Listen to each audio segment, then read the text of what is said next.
What's up? What's up? Good morning and good afternoon, wherever you are in the world. Welcome to Fight Talk. I'm your host, Blazt The Speakerz. With me tonight, I've got two of my right-hand men, if you will. I'm going to bring them out one by one, and we're going to go down memory lane with StreetFighter. We started a little bit late today.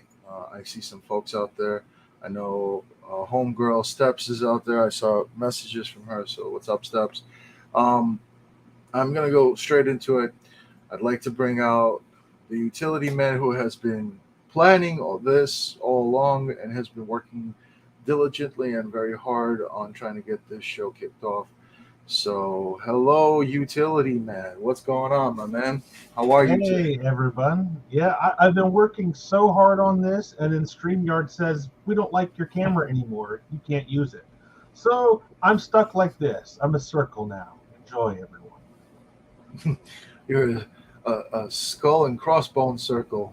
Looks like bloody wrenches, bro. Well, what it it fits is. the theme, don't you think?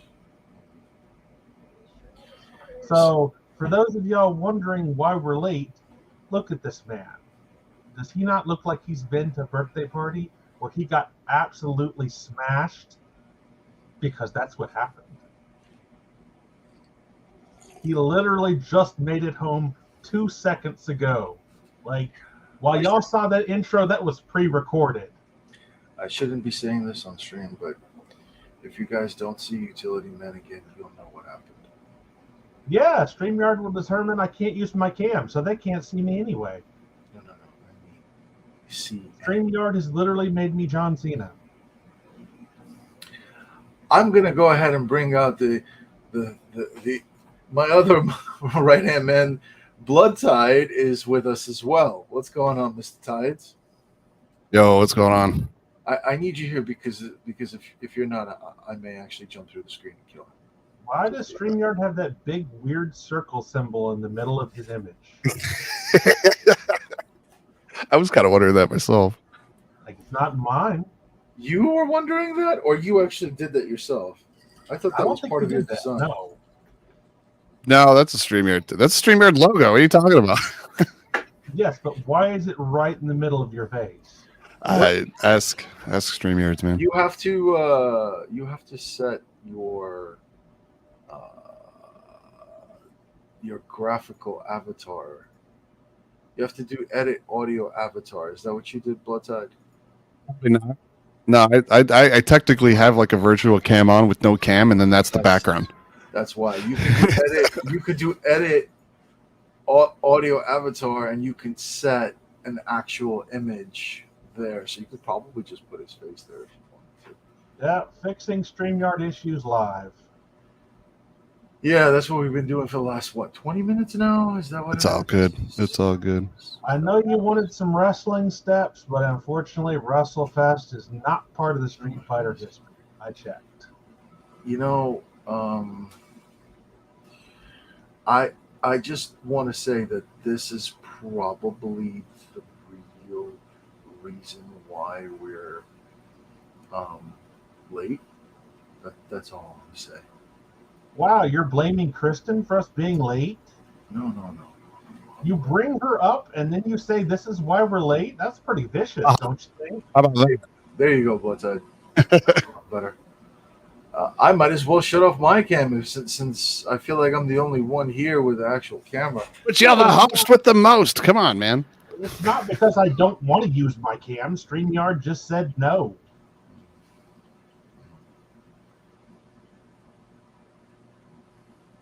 Have we made it to Street Fighter 2 yet? I'm going to let you kick this off. That's all I got to say. I'm going to let you be the one to drive it today, my friend. And with that, I'm taking a back seat. I'm here, though. So none of us are going to be on cam. This is a very professional. Oh yeah, no. Go ahead, my man. This is what's called a podcast. But we do have some graphical things to show today, so it won't be completely boring. I promise you that, guys. Like I said, Tom has actually put some things together for this. And then you have the talents of myself and BloodTide as well. All right, Tom, take us away. What are we starting with? Only natural. We start with Street Fighter 1. So, yeah, for the first segment, put that intro on loop. I don't know about loop, but no, why wouldn't you put it on loop? It's going to take us more time than the intro to get into what we're talking about. All right, well, you know, I this is a good time for me to take a bathroom break. I'll start this now. Wow, very professional. Hey, the intro's going, so. Who remembers this in the arcade? Me, vaguely. I played it. I think you're the only one. I saw it in a PC. Not in the arcades. Street Fighter 2 was my first. Primarily because my brother's 4 years older than me, and he played this all the time. So I had my go at it a little bit in the arcade. It wasn't too awful long before Street Fighter 2 came out. Yeah, I have never seen one of these machines in the wild. I, like most of us, started with Street Fighter 2, and I knew the game existed, but until the internet was a thing, I had no idea what Street Fighter 1 was. And it's kind of crazy looking back on it now that how awful that game is, and how did the series continue beyond it? TurboGrafx CD, wow. I had a TurboGrafx. I never had the CD, though. Yeah, I can't say I did either. But for those of you that actually saw this machine, did you see the 6-button version, or did you see the 2-button version? No, I've seen the 6-button version. I've only ever seen pictures of the ones with the big punchy buttons. Now, I don't know how true this is, but I've heard there's only 1,000 of those with the punchy buttons. Like, they got rid of those quick. Yeah, basically because they were breaking. They were a beta. Yeah, like they did a short run of them, and like it didn't take long before they realized this was a really bad idea. This is a horrible idea. Like, you see those strength testing machines, and those are usually built to handle impact. Street Fighter was not so fortunate. Like, well, I mean, they basically put it in a regular cabinet and then just put big ass buttons on it. So, you know, those decks were not meant to take that kind of beating. No, they weren't. So am I playing random clips? Is that what I'm going to do now? Well, no. Actually, I was going to show off the arcade machine itself. You want to pull it on screen? Yeah, let me get Airfin view up. Okay. And for anybody who has not seen this before, okay, I got it going. Hold on, I'll add it to the thing. Okay. So this is the 2-button version of the machine. What the hell is that? A horrible idea. That's what it is. Correct me if I'm wrong, but I'm pretty sure that it was still designed with 6 buttons, like 3 punches, 3 kicks, but it was like it measured the force. Yes. Essentially, the harder you hit that button determined the harder your attack. Whether you were doing low punch, medium punch, high punch, you would hit the button harder for each one. Now, okay, take a game with like horrible the idea is cool, right? The idea is cool, but you have a game with some of the worst controls ever, and you include that. At the time, they didn't consider him bad. I mean, what was their competition? Karate Champ? Yeah, that was just 2 sticks, which was still really weird in itself. I mean, even later when they came with the 6-button version, which I have here, like, the game still plays horribly. And yeah, but that later on evolved into what it really became. That's really what it was. I fully understand wanting to innovate, but, you know, sometimes just trying to be unique is not a good idea. The thing is, you know what's really funny about Street Fighter 1, and one thing I do remember, like when people actually knew how to do the motions and things for the moves in that game, like you look at like today's Street Fighter, when you want to confirm a move, a lot of times you'll do the motion and then you'll like double tap a button, right? Just to make sure you're catching the timing on it. In Street Fighter 1, it was weird because it was the opposite. You'd want to double the actual motion and then press the button once, because it was the motion that was a lot harder to get the timing on than the actual button press. Yeah. Well, the thing of it is, now Blast and I actually played a little Street Fighter 1 to lead up for this, just to remember how awful it played. Kind of wet your palate a little. You can sit there and quadra circle forward 10 times and maybe one Hadouken will come out. I'm not sure if it was a quarter circle. It's a quarter circle. Oh, Now, okay. I understand why you might have doubts because the game plays like Yeah, no, it's fucking horrible. I mean, I gave Blast a clip about inputs if he wants to show them. Yeah, it does show. I just looked it up. It's supposed to be a quarter circle. For some reason, I was thinking that like it was half circles. But What did you label it? Let me see. I have it right here. It should be SF1 button delay. Okay, I'm playing it now. So this is just a weird thing that I've never seen in a fighting game before. Oh yeah, this is when you and I were testing that before. Yeah. Why is it down? this? Yeah. So go ahead if you want. No, go ahead. I'm sorry, I cut you off. Go ahead. So why is it this game detects button presses on button release instead of button press? it sounds like they had them wired backwards. I mean, you can see, like, I have the controls there on screen. Until I let that button go, it does not actually attack. And that makes it even more difficult to do super moves. To be fair, they were coming up with this stuff. You know, what I'm more interested in is why does Ryu have slippers and Ken does not? Did Ryu like steal Ken's slippers or something? No, okay. First off, those look like some kind of pump flats that he got from like, I don't know, like some grandma gifted him to him or something for helping her cross the road. Yeah, he's borrowing Chun-Li's shoes or something. Pajama slippers. I've never seen Ken wear anything like those, so they can't be Ken's.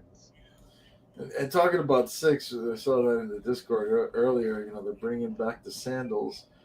Finally, you know, he's been walking barefoot ever since from Street Fighter 2 all the way to 6. So now they're finally bringing it back.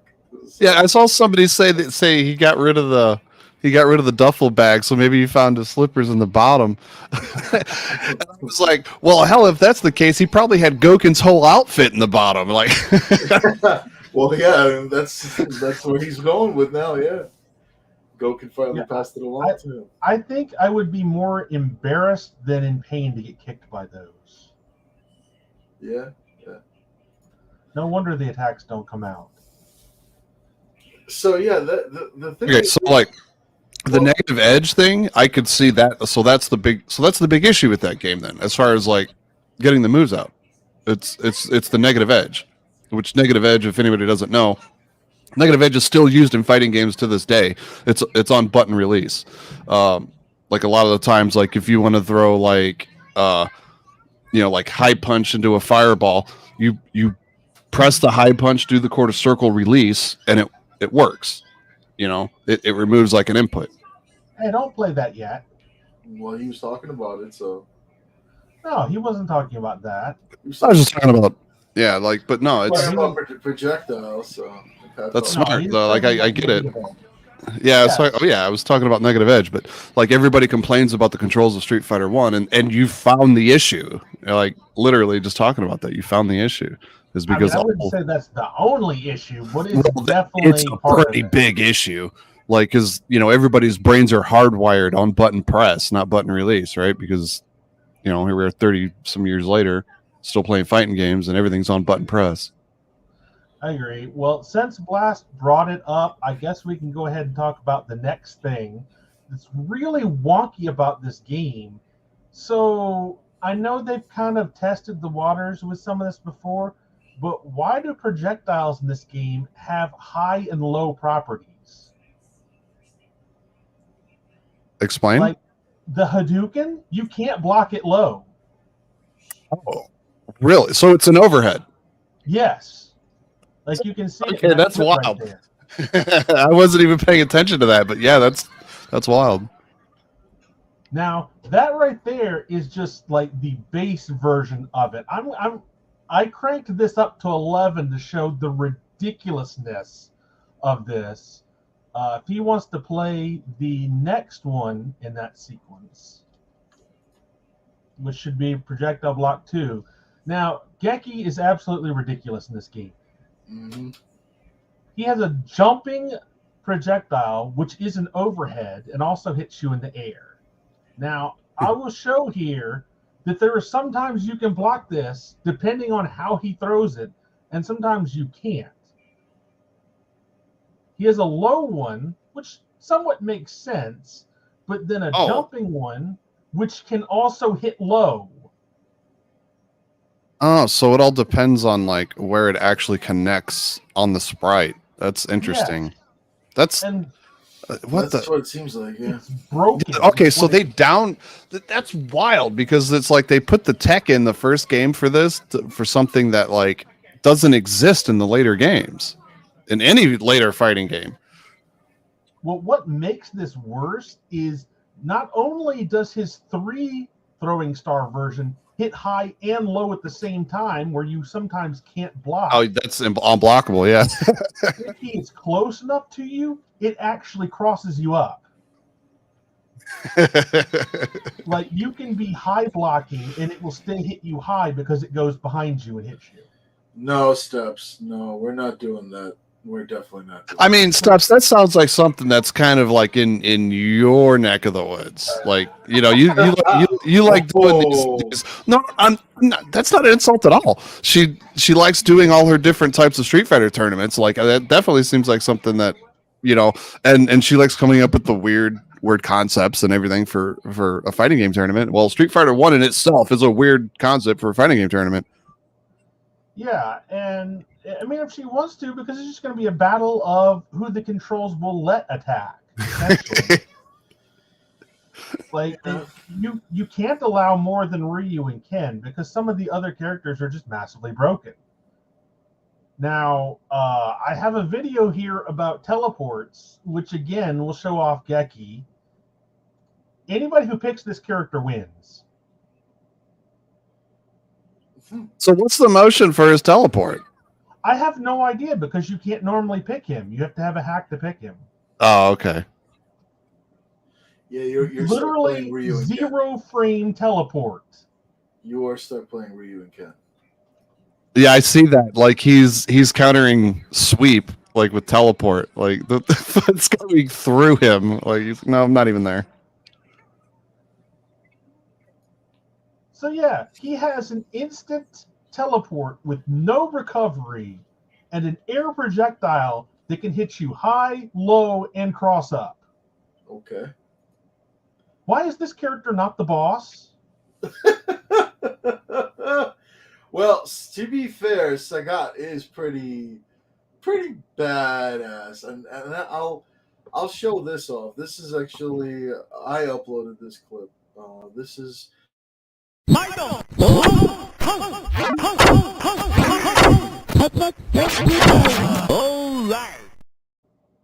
All right. Yeah, he shows a video of him winning. Right.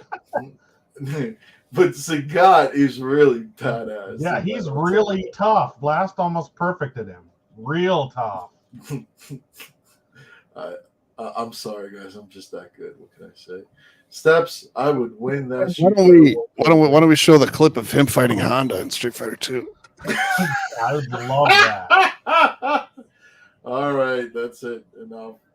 So I believe I have a few more things before we move on from Street Fighter 1. Now, one thing that this game is notorious for is its horrible voiceovers.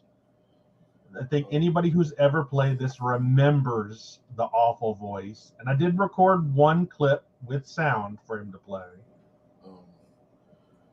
What did you label it? SF1 voiceover.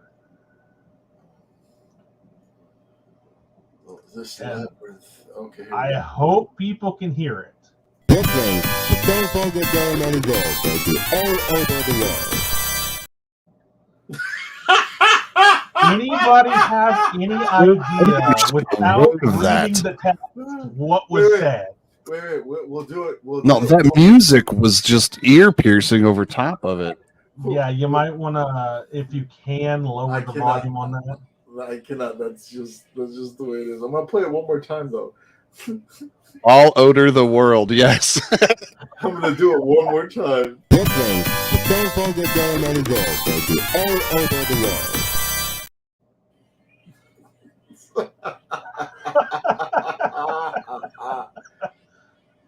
Now, I can't really be too harsh on them because it's 1987, so obviously voiceovers aren't going to be peak condition. But come on now, that's just embarrassing. Yeah, that was terrible. I'm pretty sure there were better renditions of voiceovers on Nintendo. Oh yes, for sure there were. Okay, I think even Top Gun had better freaking voiceovers than that. They did. Gosh, I'm having trouble remembering the Top Gun voiceover. Because it was like all the pull up and things like that, right? Oh, I know what you're doing. You mean like the thing taking off? Well, whenever you're trying to land the aircraft carrier. Huh. Oh, where it's saying speed up and speed down and all that? Yeah. Oh, okay. Yeah. That does sound better, actually, thinking about it. Ken says Michael in this game? Like, I know they both say crossfire if you do a Hadouken, but I don't remember him saying Michael. I don't know what he actually says, Michael. So... What? Yeah, I don't know. That came out of nowhere. I have no idea. What Frank? What home fucker? There are many guys who all over the world. This thing, the same folks that go many goals, baby, all over the world. That was for you.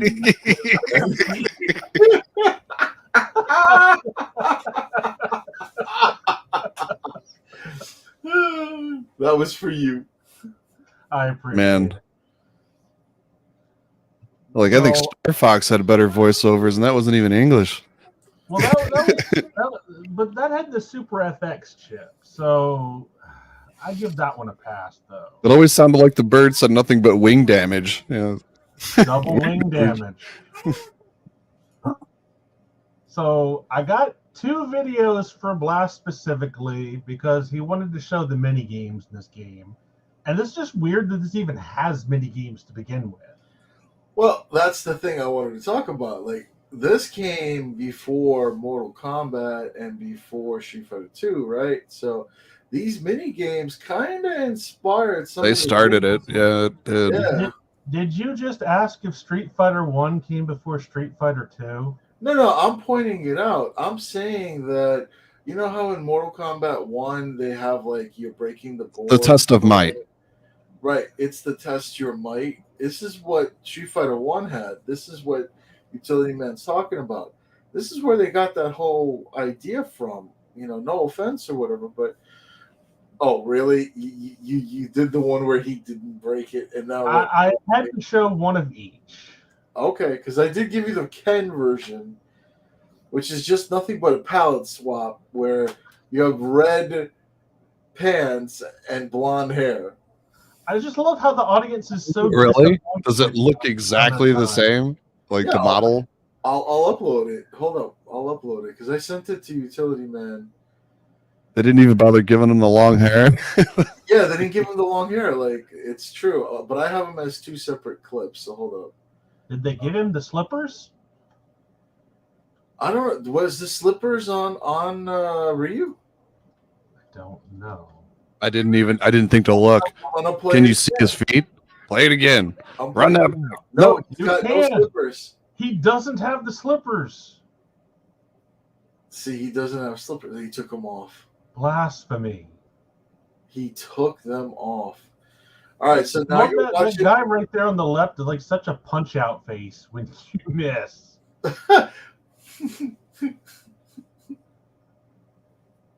All right, so now here's the one with Ken, where he doesn't. He does not break the bricks. I mean, literally, it's the same palette.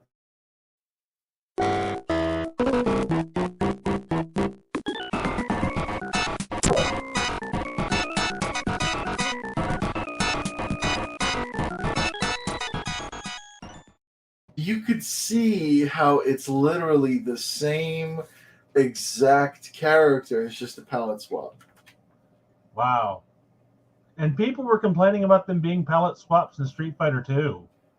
It was straight from the origins.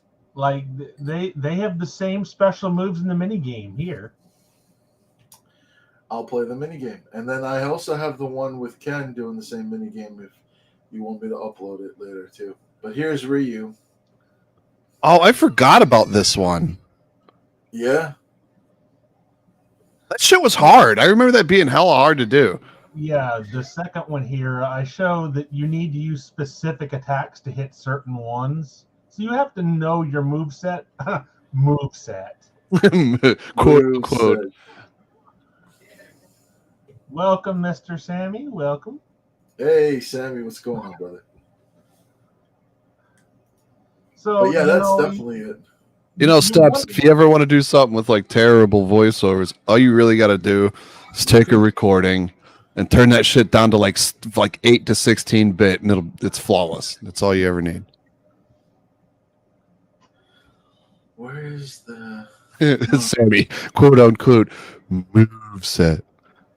Yep, that's what it was.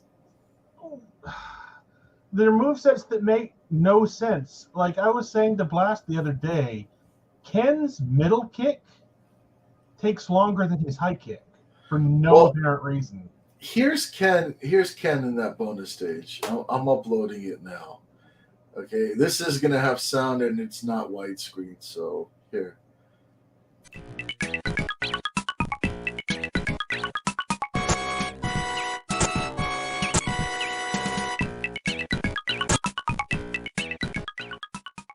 Boom, boom, boom, boom, boom, boom, boom. Yeah, it's kind of jazzy. Yeah, it is, but I kind of prefer the Car Crush over those, honestly. The Car Crush? Yeah, in Street Fighter 2, where you destroy the car. Yeah, that's great music. Yeah. No, but this was, you got to admit, for 1987, it's pretty good. You got to give it to them guys. I mean, it would be good if the controls weren't terrible, sure. Again, this is a 1987. I think we need to give them a little bit more credit. You realize, of course, if they had a mini game where you actually had to use the Hadouken and Shoryuken, nobody would ever complete it. Probably. Back then, probably. That's probably what would happen. I totally agree. I'm going to go out on a limb here and say that Karate Champ still had better controls. They were 1,000 times more responsive, right? I think so, too. Yeah, and that game was 3 or 4 years older. But so, I think Karate Champ is what inspired this, in a sense, with the whole, Ryu's in white, Ken is in red, Like, I see you have a video also, Utility Man, for Street Fighter 1, second player joins. Yeah, I was going to save that for last, though. Okay, I won't play it then. I was looking to get that Ryu and Ken out on screen. You and I had some pretty cool things that I hope you clipped or did something with, where we did some pretty cool things, like throw fireballs at each other and the fireballs would actually cancel off one another. That was pretty cool, I thought. So I didn't do anything with those because you had them already? Oh, I'm not gonna play that massive long video of us I'm playing. sorry. It's okay. Don't worry So about it. yeah, the projectiles cancel each other out, you know, like in every other fighting game. At the same time, like fireballs in Street Fighter 1 are really, really fast. So, Oh, yeah. like, it's kind of a big deal whenever you get two people throwing Hadoukens at the same time and they have time to cancel each other out without somebody getting clipped. That's, yeah. It was pretty cool. I have that. I have that on a recording, and then also we did hurricane kicks at the same time, where we canceled each other out as well, which I thought was pretty cool looking. Sometimes it cancels each other out. Sometimes the game just picks randomly who wins. What I might do is make a compilation video. Yes, later on we played, and those were the situations that we saw. Like that. That's what had happened. And it doesn't seem like it matters what punch or kick you do. The special move is exactly the same. There's no difference in low punch and high punch. Yeah, there's no variation of specials, right? Yeah, he was asking me about that before when we were testing, and I was like, yeah, I don't see any difference. I don't think so. So the game just seems to choose on contact who wins, or you just trade.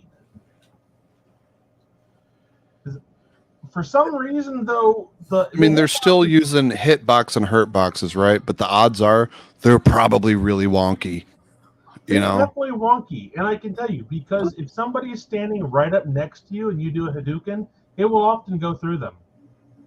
Yeah, because it starts too far in front of their hands, so it'll actually start behind somebody if you're face to face. Yep. Well, like as much as I am mashing down to forward, I'm practically right up against them before one Hadouken will come out anyway. So then it just whips.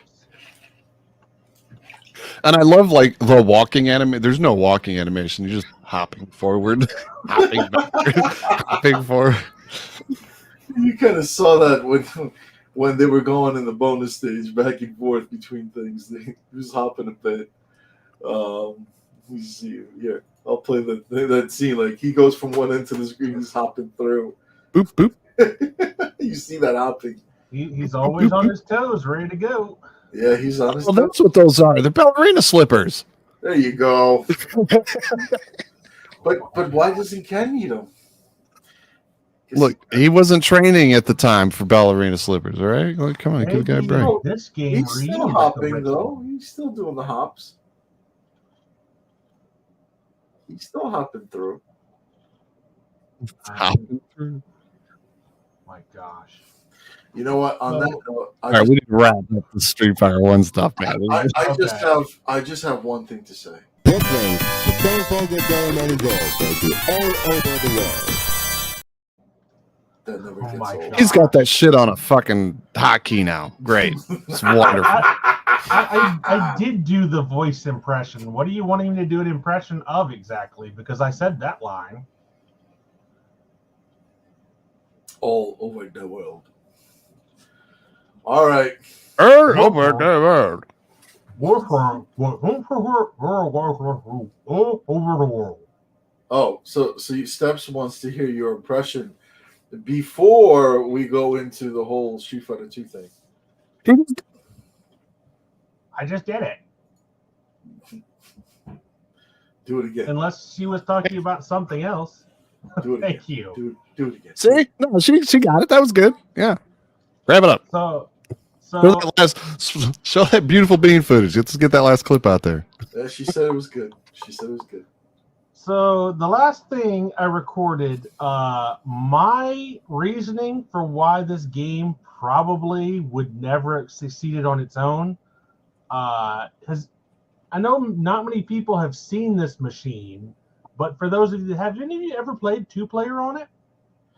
Well, before you get to the 2-player, you did have a game over thing too. I did, but I only I recorded that because you wanted to show it, so I figured if you were gonna show it off, you could. Do you want to save that for last before we move into 2? Or do you I guess that would be good. That would be good. So go ahead and proceed then. I'm sorry. So I have a video here of just how long it takes to go from game to game. Oh boy. And this would completely kill my mood to play if I was actually enjoying this game. So now this is the second player joins. Is that one? Yes, Street Fighter 1, second player joins. All right, here we go. So Now, you see, this is finishing a match. Now, look at the score, and you cannot skip this. You cannot speed it up. that was the torture we were going through. I think we spent more time looking at the points accruing than actually playing the game. You do. And then Lock. you have to Sorry. go through this screen, and second player cannot join until the match actually starts. You can see me hitting start over there. So it's such a cool transparent box too that comes on screen. Then you have to wait again. Like, I'm sorry, but if I'm waiting 45 seconds for a match to start, I'm not playing again. People were more patient in the 80s. Kids today are very impatient. I mean, it's not even a matter of patience. That's just bad game design. That's why That was ridiculous loading time before loading times even existed, right? Like, it was a cart essentially. You know, there was no disc involved. Like, I was just about to say, PlayStation discs didn't have anything on that. Now, oh man, dude, Alpha 1. Oh, dude, we'll get to that later. But Jesus, I remember. But then when the match got in, you were like, "Yeah." Now, sorry, we shouldn't jump around. Just to keep this thing into perspective, like a match of Street Fighter 1 can end in 3 hits. Like a Hadouken or Shoryuken can take half your health, and then you have to wait another 45 seconds to play again. Yeah. I recorded a comparison video to show how much faster Street Fighter 2 is, if you want to play that real quick. It should be right under it. Yep, I see it. This is Street Fighter 2. You can see just how much they improved. I like how you had Ryu in, by the way.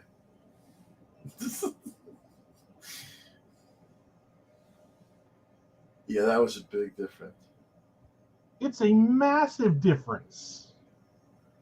It's like half the time, if not less. Oh yeah, no, I see that difference. Kudos on that improvement to the developers. We have to give it to them on that. Okay, so if you want to end Street Fighter 1, play the other thing. Hold on. I see some comments thrown in. What was it with Alpha 1? So, Sammy, with Alpha 1, when you played on like a console, like PlayStation 1, or, you know, like with BloodTide and I, we played that like on the actual consoles back in the day, and they were on disc. Man, they took forever to load. I mean, we're going to cover that probably. What are we doing? Alpha next, guys? Is that what the next one is? Yeah, the next one will be the 3 Alpha games. Okay, so then we will be discussing that. So that's something that I guess BloodTide and I will revisit.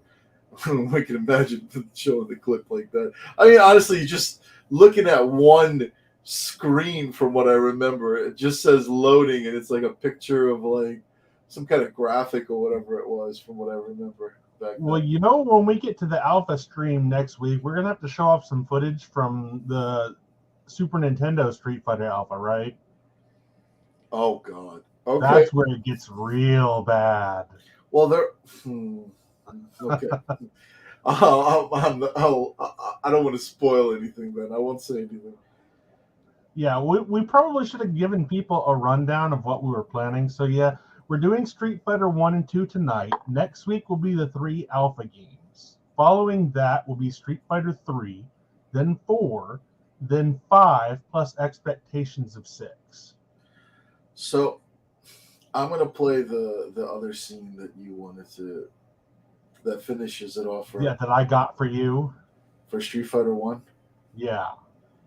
The game over? Yes. Okay, I'm playing it now. Why is there a bomb? What does this have to do with Street Fighter? This is nowhere in the story to my knowledge. Oh man, I know why there's a bomb. Actually, I can understand why there's a bomb. Oh my god! You actually have an answer for this? I do. You know what the answer is? It's this. Nickname, the Painful Good Day Man and Girl. Thank you. All over the world. Are we at Street Fighter 2 yet?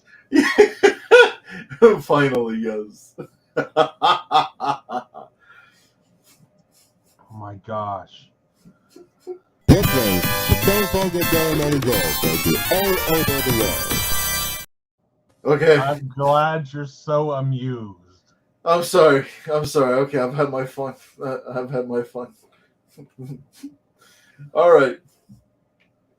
So I felt it would only be classy to actually play the intros of each game. So which one am I playing? Let me see. World Warrior, you know that's the first one. Yeah. Wait, half mind. What does the bomb have to do? Like, I know this is some troll answer, but go ahead. So he has an answer for the bomb? Please do tell us. That has nothing to do with it. Hold up. I'll play the bomb scene one more time for him. Since we're talking about the bomb scene. Here we go. So the bomb was the only thing that could stop Blanca. Hence why he wasn't in the game. Oh man. See, I'm going to tell you right now. That was some random shit right there, right? There is that bomb nothing that stops. I love how the actual little sticks on the side all said danger on them. So yeah, you see this. Winners don't use block. This is why we were 20 minutes late. Oh yeah, I was uploading that clip for him, like the whole thing. Winners don't use Blanca. That's Utility Man's thing. That was my idea. I'm taking credit for it since it was my idea. Especially since it's got the background, the winners don't use drugs that was on the front of all these CPS 1 and CPS 2 games. I edited that with Utility Man's approval. Well, again, it was my idea. Yep. It was my idea. That just needs to be Honestly, Tom's new logo. Like just stick that as your I gave Discord him that, profile.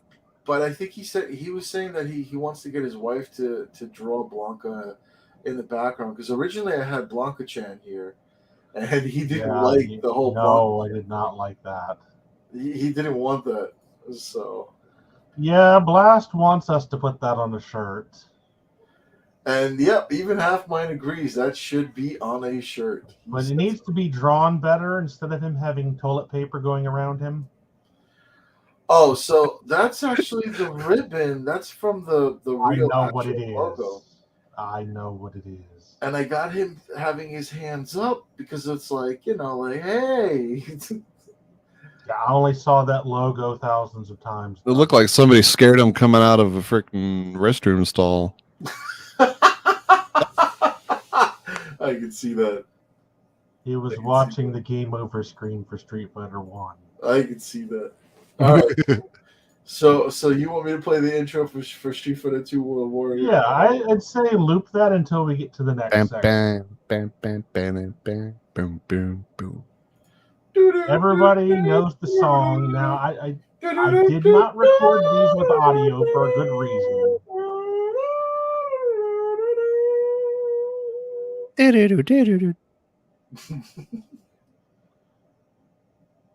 The original Street Fighter 2. Classic. They were originally going to call it Street Fighter 89 with the whole final fight thing. I mean, I don't know if you guys want to bring that up, but that was...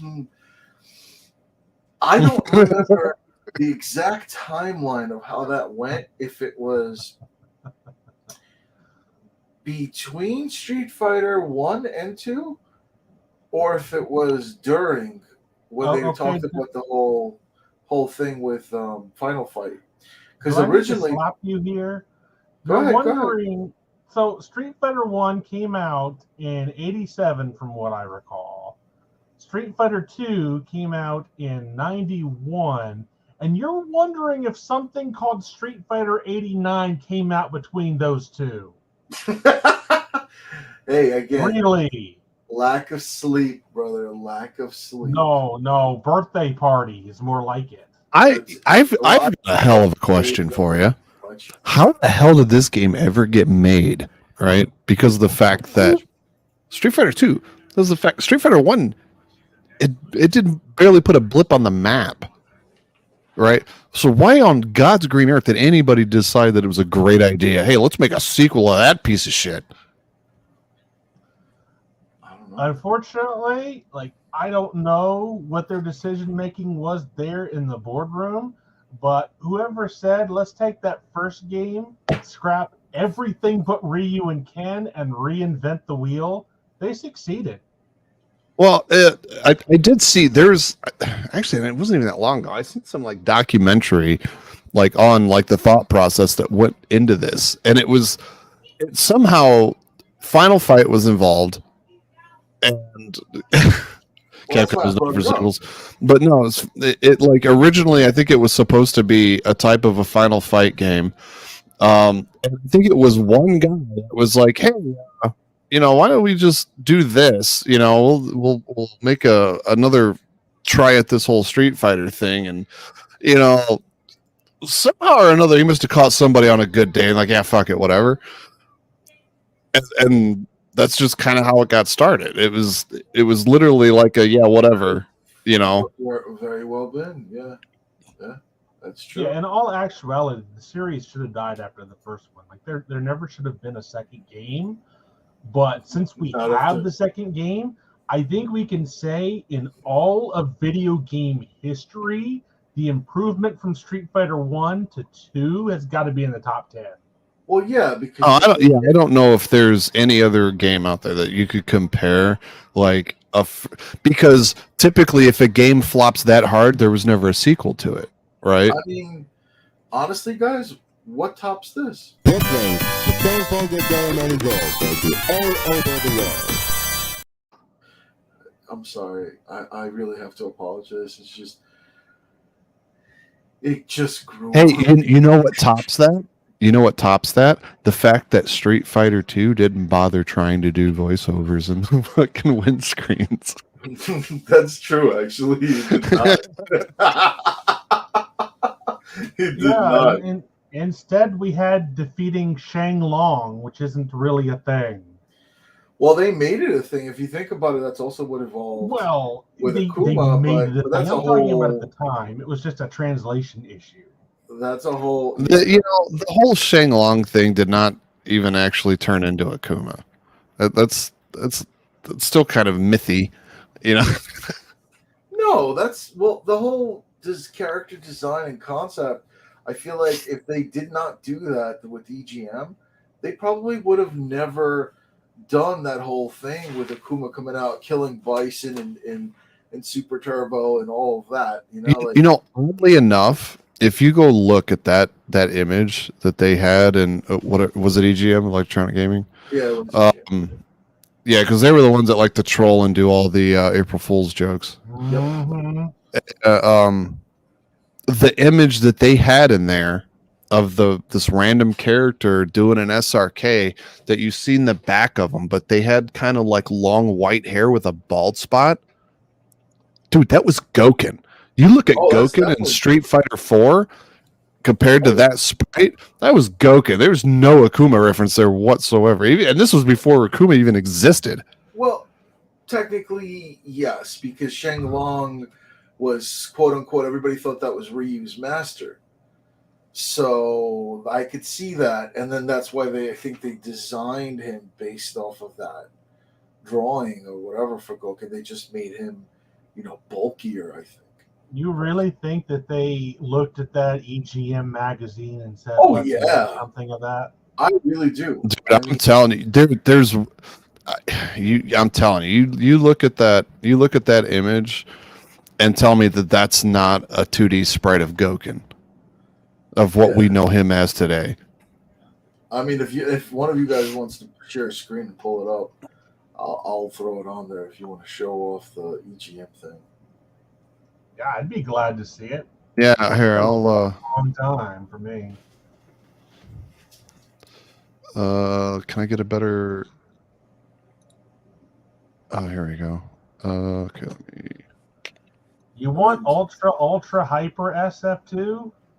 I don't know Yeah, that they're ever going to that's do what that. Steps was saying before, that she wants ultra hyper Street Fighter 2. Because what they did with Ultra Street Fighter 2 was they brought in the Evil Ken and Evil Ryu. Isn't it Or rather, Violent Ken? Violent Ken, yeah, Violent Ken and Evil Ryu. Yeah, but that took like 26 years to get that game. I don't think we're going to get an ultra. We might in 20 years from now. You never know. I know Capcom is like the master of milking sequels, but I don't know that they're going to do that. True. So this is the whole thing. Like BloodTide is sharing his screen.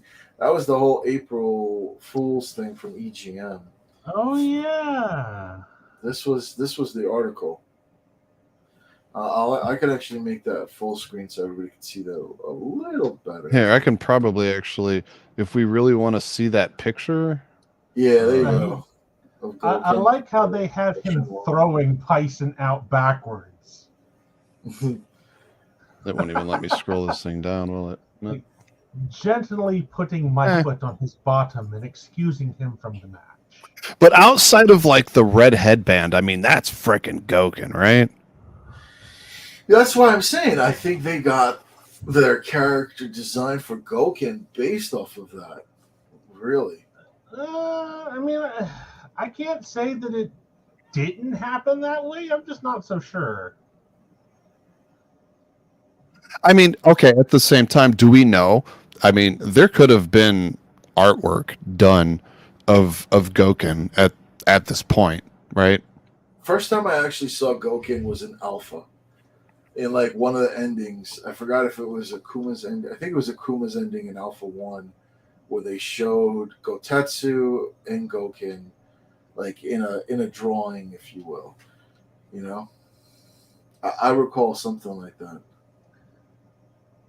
Well, I mean, I know it's not out of the realm of Capcom doing something like that, because we had the whole Ryu to Ryo thing and then Ryo to Dan. So I know Capcom does pay attention to stuff, but this is literally an April Fool's joke out of EGM magazine. Right? That was legendary, dude. By the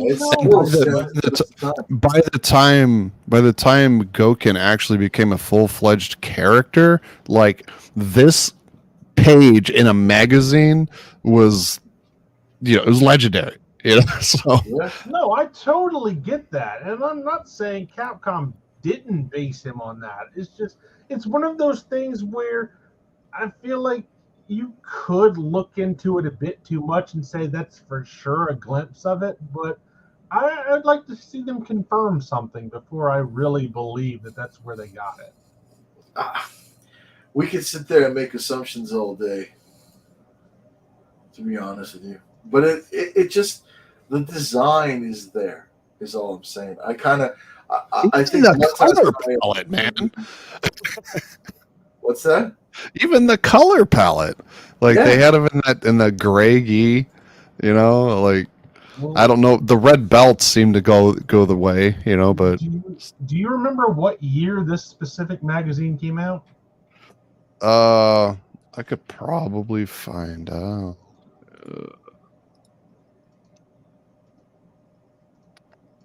1992.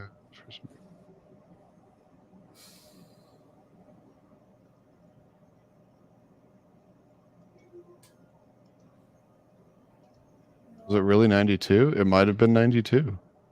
Wow. Maybe it was. Yeah, that would have been a while before Akuma. So it would have been April 1st, 1992. Like maybe a year after the original World Warrior came out. Hey, I need to step away for a minute. I'll be right back, guys. Well, I know that Super Turbo is supposed to have been 94. So I don't know if any kind of concept for Akuma would have been around for them to get those colors or not. Because it's quite possible that they could have seen something based on Akuma and just chosen to run with it? It's possible. But yeah, Steps. I feel you. I got burned by EGM one time, and then I never bothered with their April issue anymore because I knew whatever they came up with, I was gonna want it, and I was gonna be disappointed because I would know in advance, oh, it's not real. That was the only one. Yeah, that was the one that. That's so funny because I was gonna say the one EGM that got me was the Simon Belmont thing of like hitting the reset button 10 times on the cart. Like that should have been the first giveaway, right? Like, come on. I mean, we were all kids then, and we just wanted to believe so badly. Dude, I mean, I wasn't much of a kid. I was a teenager. Well, unfortunately, our person that 15? changes what's displayed on the screen is away at the moment. So, well, if anybody wants to read the article, I can always just kind of zoom it out a bit, I guess. Yeah. Oh, you can zoom. Yeah, but I mean, we can't like change anything. Yeah, no. Well, what do you want to see? I could just replace it. Well, you know, we could just go ahead and start talking about characters since he's not here and get his favorite out of the way. Yeah, well, we already know what that is. You might as well start there anyway. Why don't we just get it out of the way? That way it's already done by the time he gets back. Sure, Reedy's a bum. I'm done. Yeah, he's a bum. He was a bum then, he's a bum now. Talk about no character development. Like, come on. He's literally the base fighting game character that everything else is based off of. Okay, we need a karate guy, but with personality. Let's use Ryu, give him personality and a different look. They did. It was called Ken. Yeah, pretty much. I mean, except for Street Fighter 1, obviously, where neither one of them had personality. But I will let that one go so that we don't have to hear the voiceover again. It's already like melded into my brain. You know he's going to have to play that again for the stream ends, right? Ugh. Maybe I should have gotten the rest of the clips, the voiceovers, just so that he wouldn't keep playing the same one. Nicknames, but don't forget there are many goals, baby, all over the world.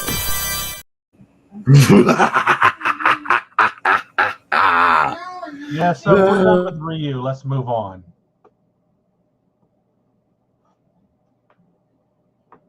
I guess Blast is okay with that. All right. Well, I just came back into the. Sorry about that. We were just going through the characters since we couldn't change the thing on screen. We already finished Ryu. Sorry. Well, I pulled up Ryu's pictures. We're done with the bum. Yep, the bum is done. Look at look at him. Look at this bum. Wow. It's like, give me your money or I'm going to punch you in the face. How did he ever win a tournament? Wow. Okay. All right. So I'm moving down the list. Look at those yellowish teeth. Actually, looks like he's got a bloody mouth. If you want to be technical on that, like he looks like he's got blood. Well, he tried to rob that old lady of her purse, and she smacked him in the mouth with it. You know, like. And his hair and his eyes, he looks like he just rolled out of bed too. Hey, he looked kind of like you after the birthday party. Oh wow! No, Ryu has hair. What are you talking about? Wow. Okay, you got me there. So I was going to kill Utility Man. Looks like I have to. Okay. What do you have to say about Ryu? I have minions you have to get through first. Well, I mean, he was my starting character and pretty much the only character I played in the original game until emulation was a thing. Purse, I don't know you. He is the protagonist, and everybody knows that he's the best. I mean, look at this. He's the very first one from that whole list. Yeah, Yeah. it's like, can I beat you up with my purse? Sure, you can. Oh God! Speaking of sure you can, then you have this one, another one, a clone, if you will. Basically, cool Ryu. Oh boy, dude! When I saw that hair originally, I thought Notice the lack of blood in his mouth. He doesn't have Yeah. to rob people for their purses. he just looks like a bad mother. That's all. He doesn't look like a mother to me. A father, maybe. No, he's got the hair for it though. It's not real. Oh, I mean, it's realer than Blast's hair, real. but you know. Are you trying to say he's bald? No, I'm saying that he dyes his hair. Ken's a brunette. He is a brunette. I'm still kind of wondering why Ryu dyes his mouth. I'm telling you, that's like blood in his mouth. Like, that's what it looks like to me, at least. Trying to steal cans from the other bums, I guess. Oh boy. All right, I think we should move on to the strongest woman in the world. Oh my gosh, you're just gonna skip Ken? Wow. I'm done. I'm done with Ken. Okay, I never really played. He's a Chun-Li clone of in the Ryu. original I'll leave it game. at that. Like, He's a clone of Ryu. He is a clone of Ryu. No. Ryu is the clone of Ken because Ken's the better character.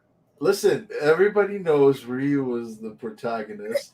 Everybody knows it's circled around Ryu. They were created at the exact same time. I know. Well, that's because it's Karate Champ. It's Shiro, which means white in Japanese, versus Aka, which is red in Japanese. So it was always Shiro versus Aka, and if it's even in tournaments, you're always, there's a white and a red side. That's just what it is. So, yeah.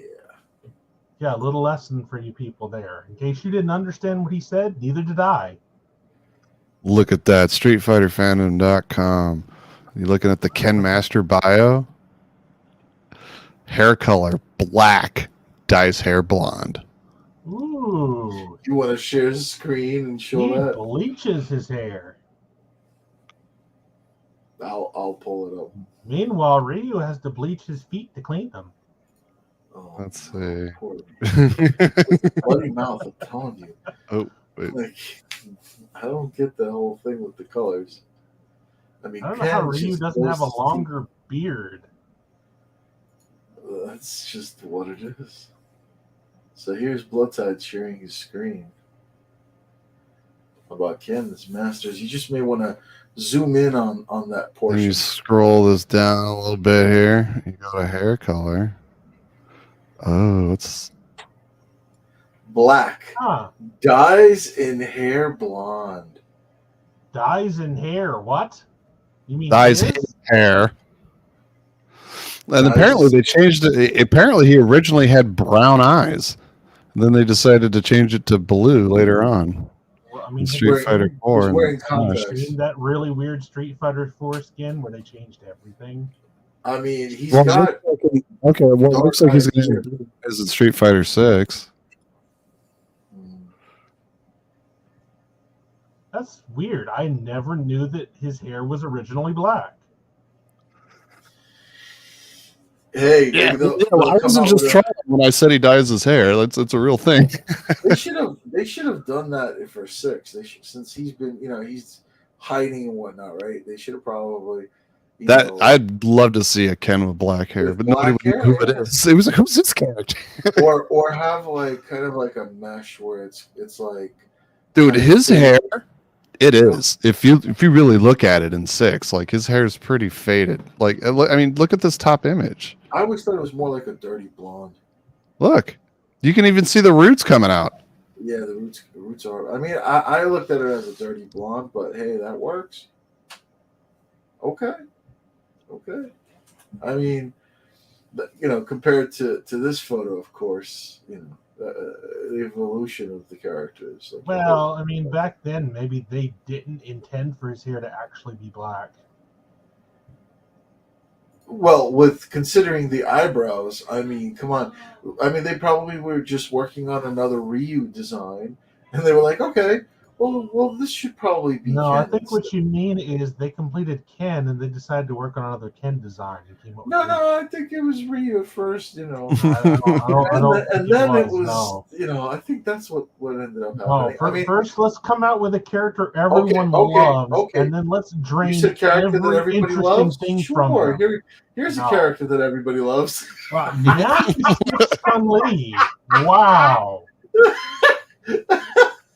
Now you've skipped Chun-Li. Here's a character that everybody loves. Fans.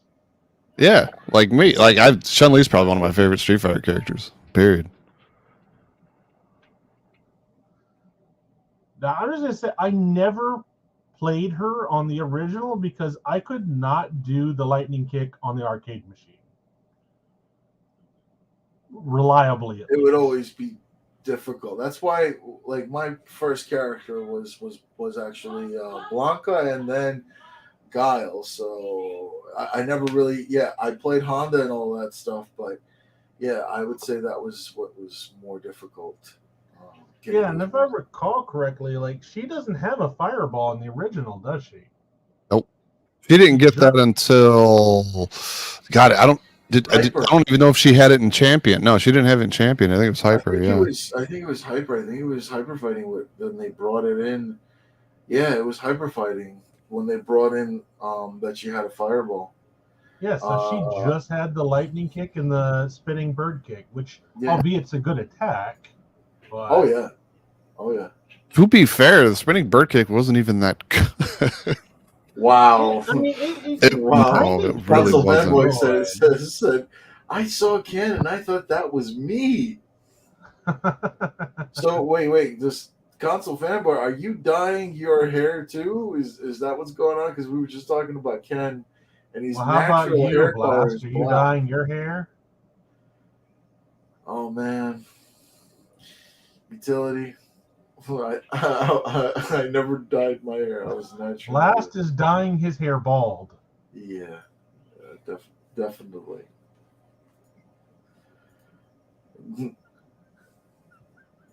See, Green Jimmy was S tier. I totally agree. Who?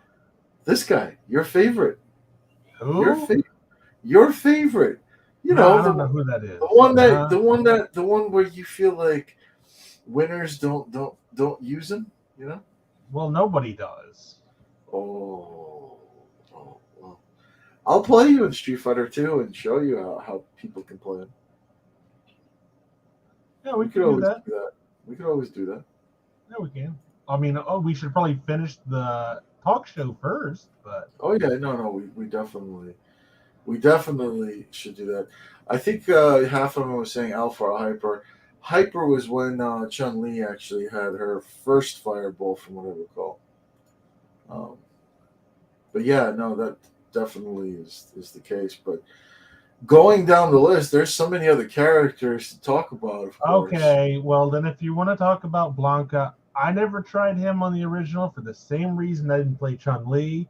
I could not mash the button fast enough reliably on the arcade machine. Okay. There we go, folks. The truth comes out as to why the utility man never liked Blanca. That has nothing to do with it. Like, I couldn't do that with Chun-Li and Honda, but I don't hate them. Yeah, so talk about Honda now. Why don't you lay on the couch and tell us about your real feelings? BloodTide said it. He said it. No. Step. See, you're confused. He is the second worst. The second worst next to alternate color Blanca. See, this is what I'm saying. This is second best to Ryu. I like that. Oh, console fanboy. I know this is a Street Fighter talk show, but I just want to announce that I beat Welcome to Die at the mats last night, 10-9. I'm the current Mortal Kombat 1 champion. I ripped that belt off his stupid body. Sorry for the plug. Ukraine strong. Yo. Wait, since Yo. when does UA mean Ukraine strong? Oh, no, I'm just saying Ukraine strong. My bad. Well, I'm it's always. a flag. If you look at it like in the, it's a Yeah. plug for an image for the flag. Is that a Ukrainian flag? I don't know what the Ukrainian It flag is. looks like. It Okay. is. It is. So But is yeah, he no. actually going to mail you the belt? That's the question. Oh, please tell me he has to give you that. Please tell me he has to. That would would be be interesting. And I can imagine what if console fanboy ends up getting that. Can you imagine the video? Oh my god! Can you imagine the video? Yo, I don't have a picture of.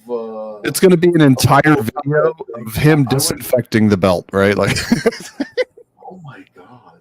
Yeah, you can borrow some bleach from Ryu. Oh my god! you have to defend it twice against who? Wait, what? That's an Yeah, interesting Ukraine rule. strong, man. Ukraine strong, brother. I have to defend it twice. That's what you. Wait, you have to defend it against What? BloodTide? No, you won that. If you beat them, you won that. Was it? Well, I know that they are having the. I mean, I'll fight you tournament. for it. I'll fight you for it. Let's go. They're Do it right having a tournament. Well, so- he's not going to mail it to you either, you know.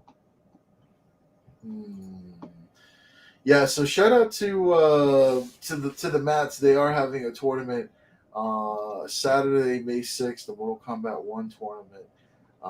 That should be interesting, actually. Let me see, May 6th. I may actually tune in. I would compete too, but I'm not a Mortal Kombat player like that. But damn, that's going to be a banger. He loves the doesn't blueprint. Have a Ryu. Yeah, so console fanboy going. I beat him 5-0. He beat Godly 5-0. He's light work. Well, I don't know, man, because I watched Godly fight Welcome to Die, and he beat him. Beat him pretty easy in MK1. I think he beat him like 5-2 or something like that. Damn. So I don't know. I think if he gets back in the game, because Godly is a big time like MK lover, you know. I think if you get him back in his game on MK1, you don't write him off too easy, man. Because I literally watched him like stomp fucking Welcome to Die. And if you fought Welcome to Die 10-9, you might have more of a fight than you think you do. Damn. Oh wow, 41 people signed up for that tournament. Yeah, I do. I know. It's like crazy because there's so apparently Godly's part of a group that there's just a shit ton of people that still play the old MK games and like they never stopped. Yeah. So there's gonna be some freaking killers out there. There's gonna be you guys. So KFB. I think I mentioned to you, like, I know some people that know how to do some crazy hacks and crazy things in that game. So you guys be mindful of that. You may want to talk to UAG with regards to like setting some rules about glitches and hacks, bro. They may try and exploit a lot of that type of shit while during the tournament. So just kind of forewarning you about that, bro. Yeah, I figured you would know about some of them, but I know I mentioned certain ones that. And BloodTide, you remember when we went to that tournament when we reconnected with some of those guys? Those guys they made entirely different ports of MK2, might have been MK1, MK2 that were completely their own separate game. They were rebalancings of the game. They weren't some kind of a hack. They were literally kind of rebuilt from the ground up code wise. They did, but there was also, I remember having talks with them where they actually told me about certain glitches in the original games, and they started doing, if you remember. So that's why I'm just throwing it out there so that they know they should be mindful of that as well.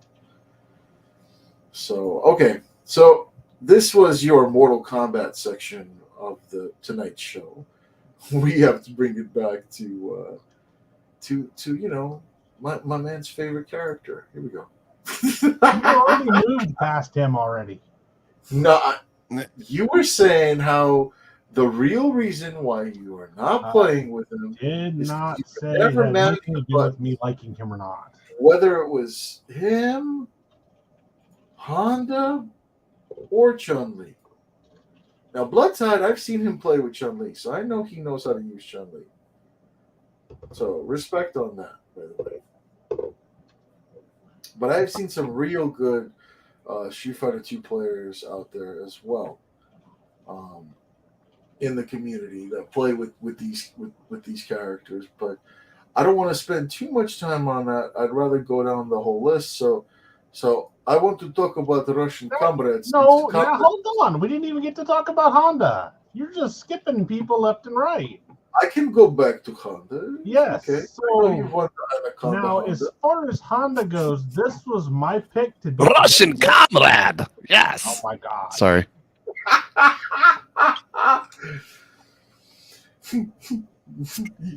You're gonna make him upset. Sorry, no, I just sat back down. Sorry, I didn't mean to interrupt.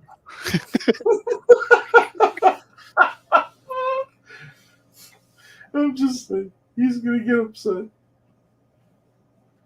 That's all. Where'd Utility Man go? Is he tying the noose? Is he tying the noose right now? That's what I'm saying. He's getting upset. See, UEG came through. He said, "I'm here for the history lesson. Teach me." Yeah, I bet you're learning a lot, aren't you, UAG? Listen, there's only one thing that Utility Man wants for people to know.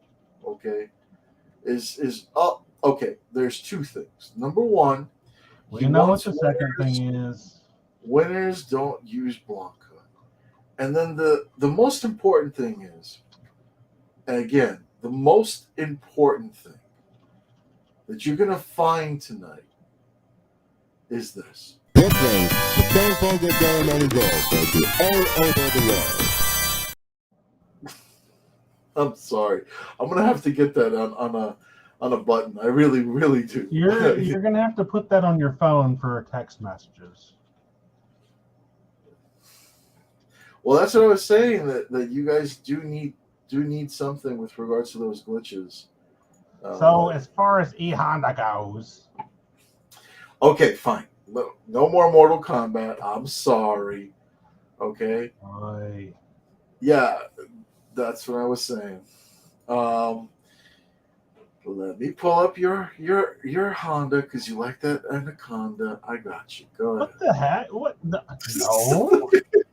Oh, hey, man's all about the reach. Go ahead. Okay, fine. So I was just gonna say, like, I played Ryu only in this, but I always had trouble with Vega. So I switched to Honda to fight Vega because of the high punch. Most of the time, the computer would just jump into you and get hit, and it was like an easy way to beat him.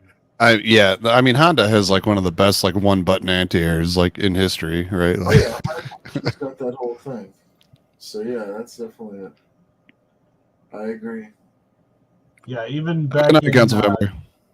92, having no internet and no one to play with, I still noticed how good that overhand chop is. Oh yeah. Why am I the only one talking? Like, yeah, that's a good pick because like even his wall jumps and shit like that, you can still catch it. Like, doesn't matter. It stops everything. He's great with that. You know who also is great? He really is. No, he's not. All right. Enough of that. What else you got to say about Honda before we move into the next? I'm the only one talking about him, so I guess that's it. Okay. Coming back to in the beginning, Honda didn't have a whole lot of sauce to him. There wasn't much going on there. Okay. 100 hand slap. The 100 hand slap was still really good. Well, the thing is, and I don't remember this now. Can you move in the original SF2?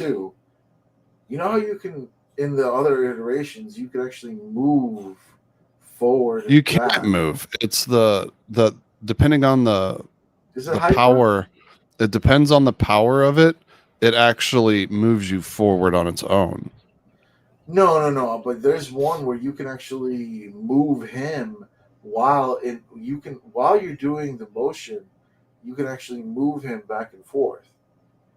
Yeah, Oh. that definitely was That's not news to me. original Street Fighter 2. Yeah. That I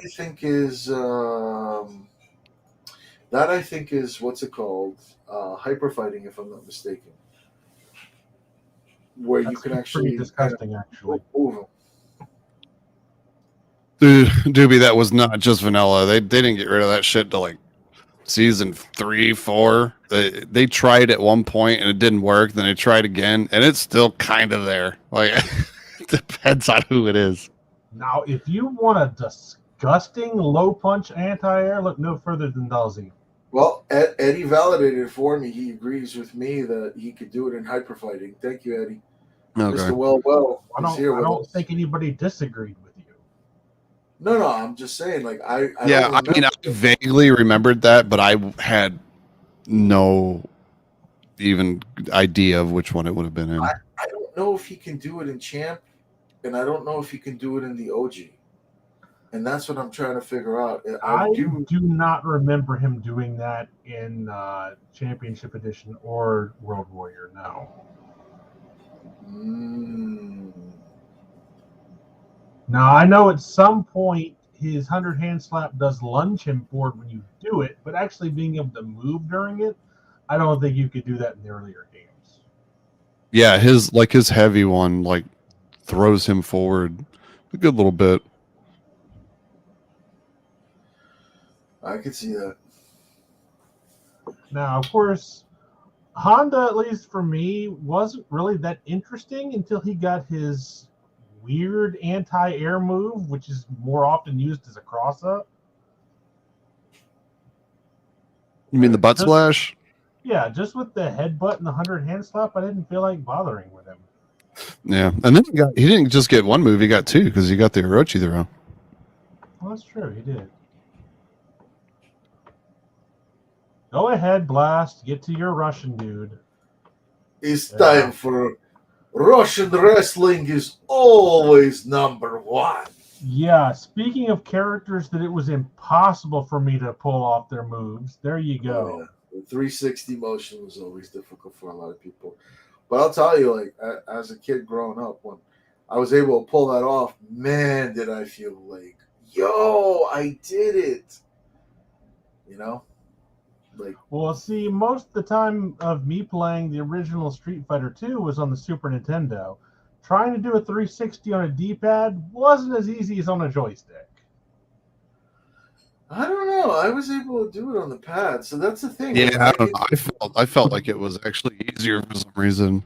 Yeah, I was just so adept to it at the time, you know. Same. That's why. Well, he was the only character that had a move like that, so it's not like I had a lot of experience doing that motion for anything. Yeah, else. no, for sure.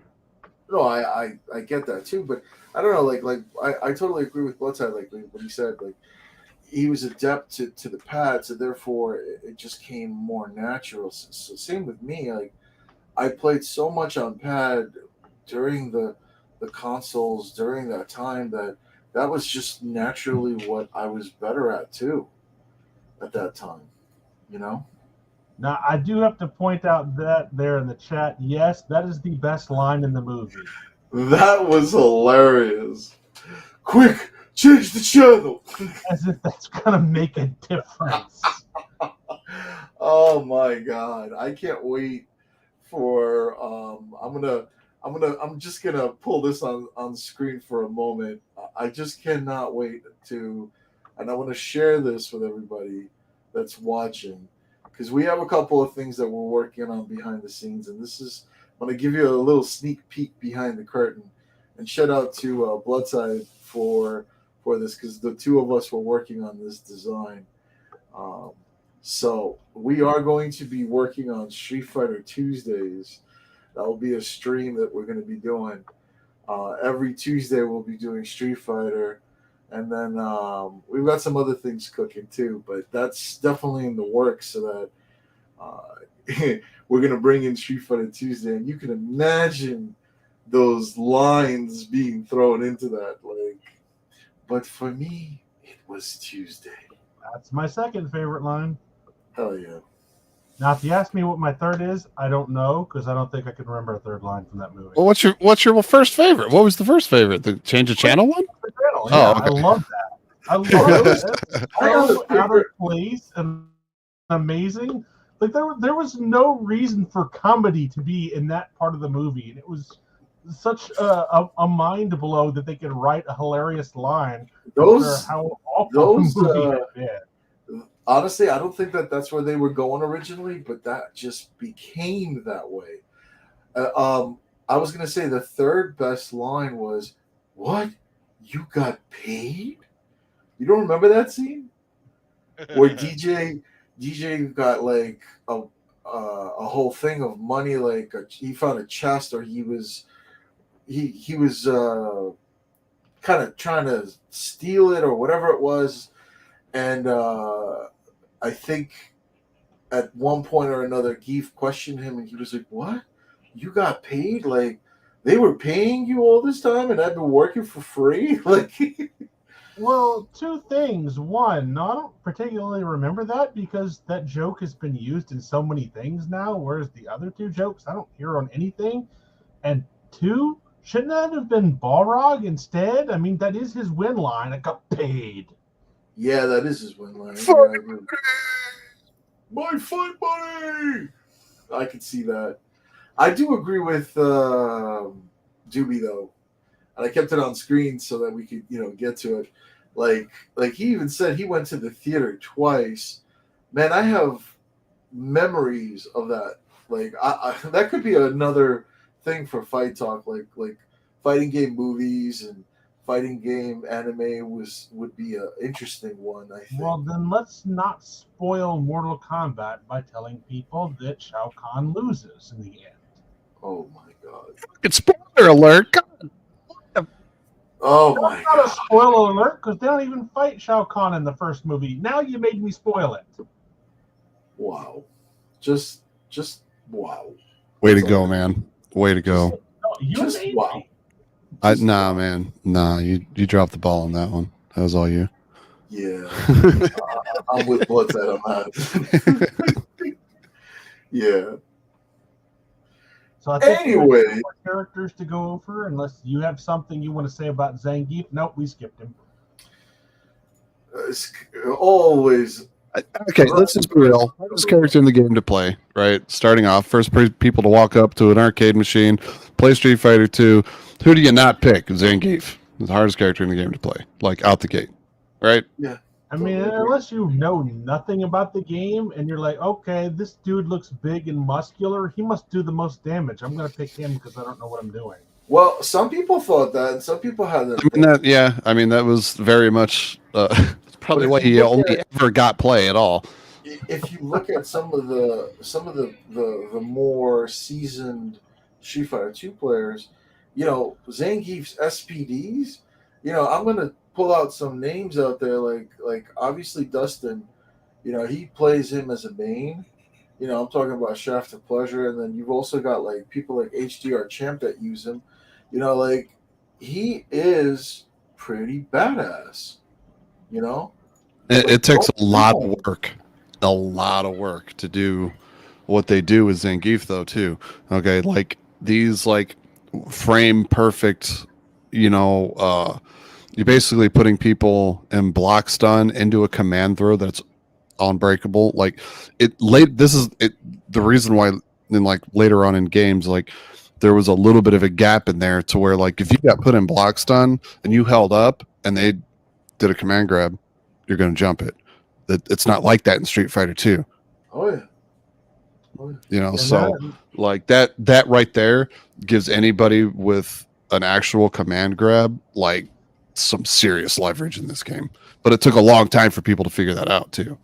And that kind of brings up one of the main things I wanted to discuss with the original, and that's the accidental combos, where you weren't meant to be able to do them. Oh yeah, the concept of a combo was purely accidental, which is why in Street Fighter 2 you could literally combo into command grab. Yeah, you can. I have seen it done. It is disgusting that you can do that, but Yep. that is only until what I see you can do with the other characters, and I'm like, that's not so bad anymore. Right. Comboing into a command grab is like mercy compared to what some of the others do. Yeah, I mean, you can get one touched in Street Fighter 2. It's that simple. Yeah, and we still have the one touch master to go. We'll get Yeah. there. So I just want to, Ryu and Ken are really good at it. yeah. They are, but I think most people agree this is like the top tier guy in the original game. Yeah, no, I mean Guile is always the Street Fighter Guile 1 was like so disgusting in Street Fighter 2 World Warrior. I just want to. I just don't want to. This is also a good line. He just says, "I'm going to kick that son of a bitch Bison's ass so hard that next wannabe is gonna feel it." I didn't know Van Damme was Russian. No, but he does have that. I mean, he's Austrian, right? It's pretty close. It's kind of close. Thank you. I'm saying Blazt is still doing his same accent from Zangief, just whispering it. No. Don't you try to. There are big differences. Big differences. So no, like this character, this is the original broken character for me. Just as soon as you learn that tech throw, you don't need to do anything else. He had the glitches. He had that whole the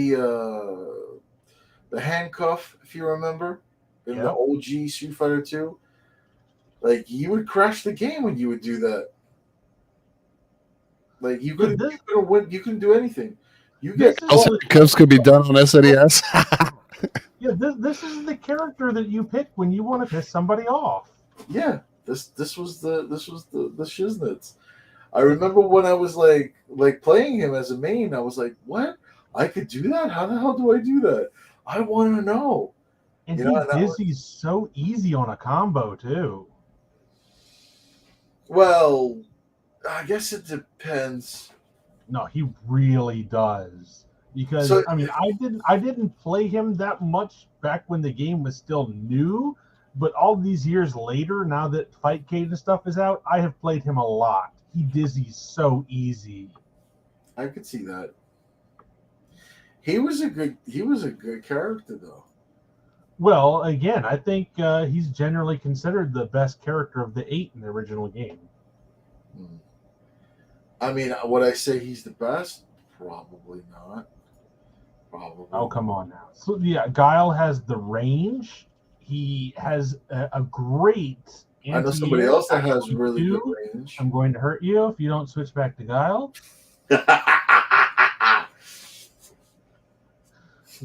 And legit, the concept of being able to hold a defensive position while you ready yourself to attack was such an important thing for this character. Like, it wasn't quite the same with E.Honda or Blanca, for example. Guile was actually really strong on being defensive and being offensive at the same time. It's just his moveset, all right? Like, the design of his moveset is, there's certain things. There's only so much you can do to nerf a character or whatever to make them, fall in line with everybody else. But, sometimes the moveset alone is just really hard to make fair, But I mean, I'm not saying it's not fair, but it's strong, Well, he kind of stayed up there in the upper echelon throughout the entirety of the series up till Anniversary Edition, as far as I recall. Like, there's still a version of him in Anniversary Edition that's still one of the best in the game. And yeah, that is his kit. It's just a really strong kit in those old games. His console version, like my man saying he's used the game Genie to enable air specials, do air throws, and follow it up with like a sonic boom into handcuffs. Like, man, I remember those game Genies. Like I remember how I wanted something like Rainbow Edition, and talk like we can't cover obviously every different iteration of Street Fighter 2 on the stream, but I just want to say that when I saw Rainbow Edition in the arcades, I was like, what the hell is this? And then when Game Genie came out and you could do certain things like what my man's talking about, I felt like that was the closest thing you could do to get the Rainbow Edition, Well, Yep. I could see that he was making up codes just to try and get that. I remember doing some silly things like that too. yeah, And you would obviously, find things that way, yeah. I don't want to get too sidetracked by the Rainbow Edition thing, but I will say the game is a lot of fun as long as you know not to take it too seriously. Yeah. No, well, it was never meant to be. It was never meant to be. I mean, Oh, you can change characters mid-match. Come on, you can't take that seriously. Yeah, that was cool. Oh yeah, well that's all I had to say regarding Guile. I just used to love doing the slow fireballs, throwing out more than one, have like them all lined up, and then kind of Half of them are humming for some reason, right. And then I would like get around the character, do a combo, and then Why not as switch to Dolls Image he's and getting out of teleport that line? combo, here come the fireballs where it's like all lined up in order, man. I used to do silly things like that. I remember. That was crazy stuff though. It was fun. Yeah, we're gonna have to play that sometime too. Maybe one day. One character left. What? No. You have to revisit your favorite. No, we don't. Why not? Yeah, why don't you switch to my actual favorite? There you go. There you go. Makes you feel better? No. Oh my gosh.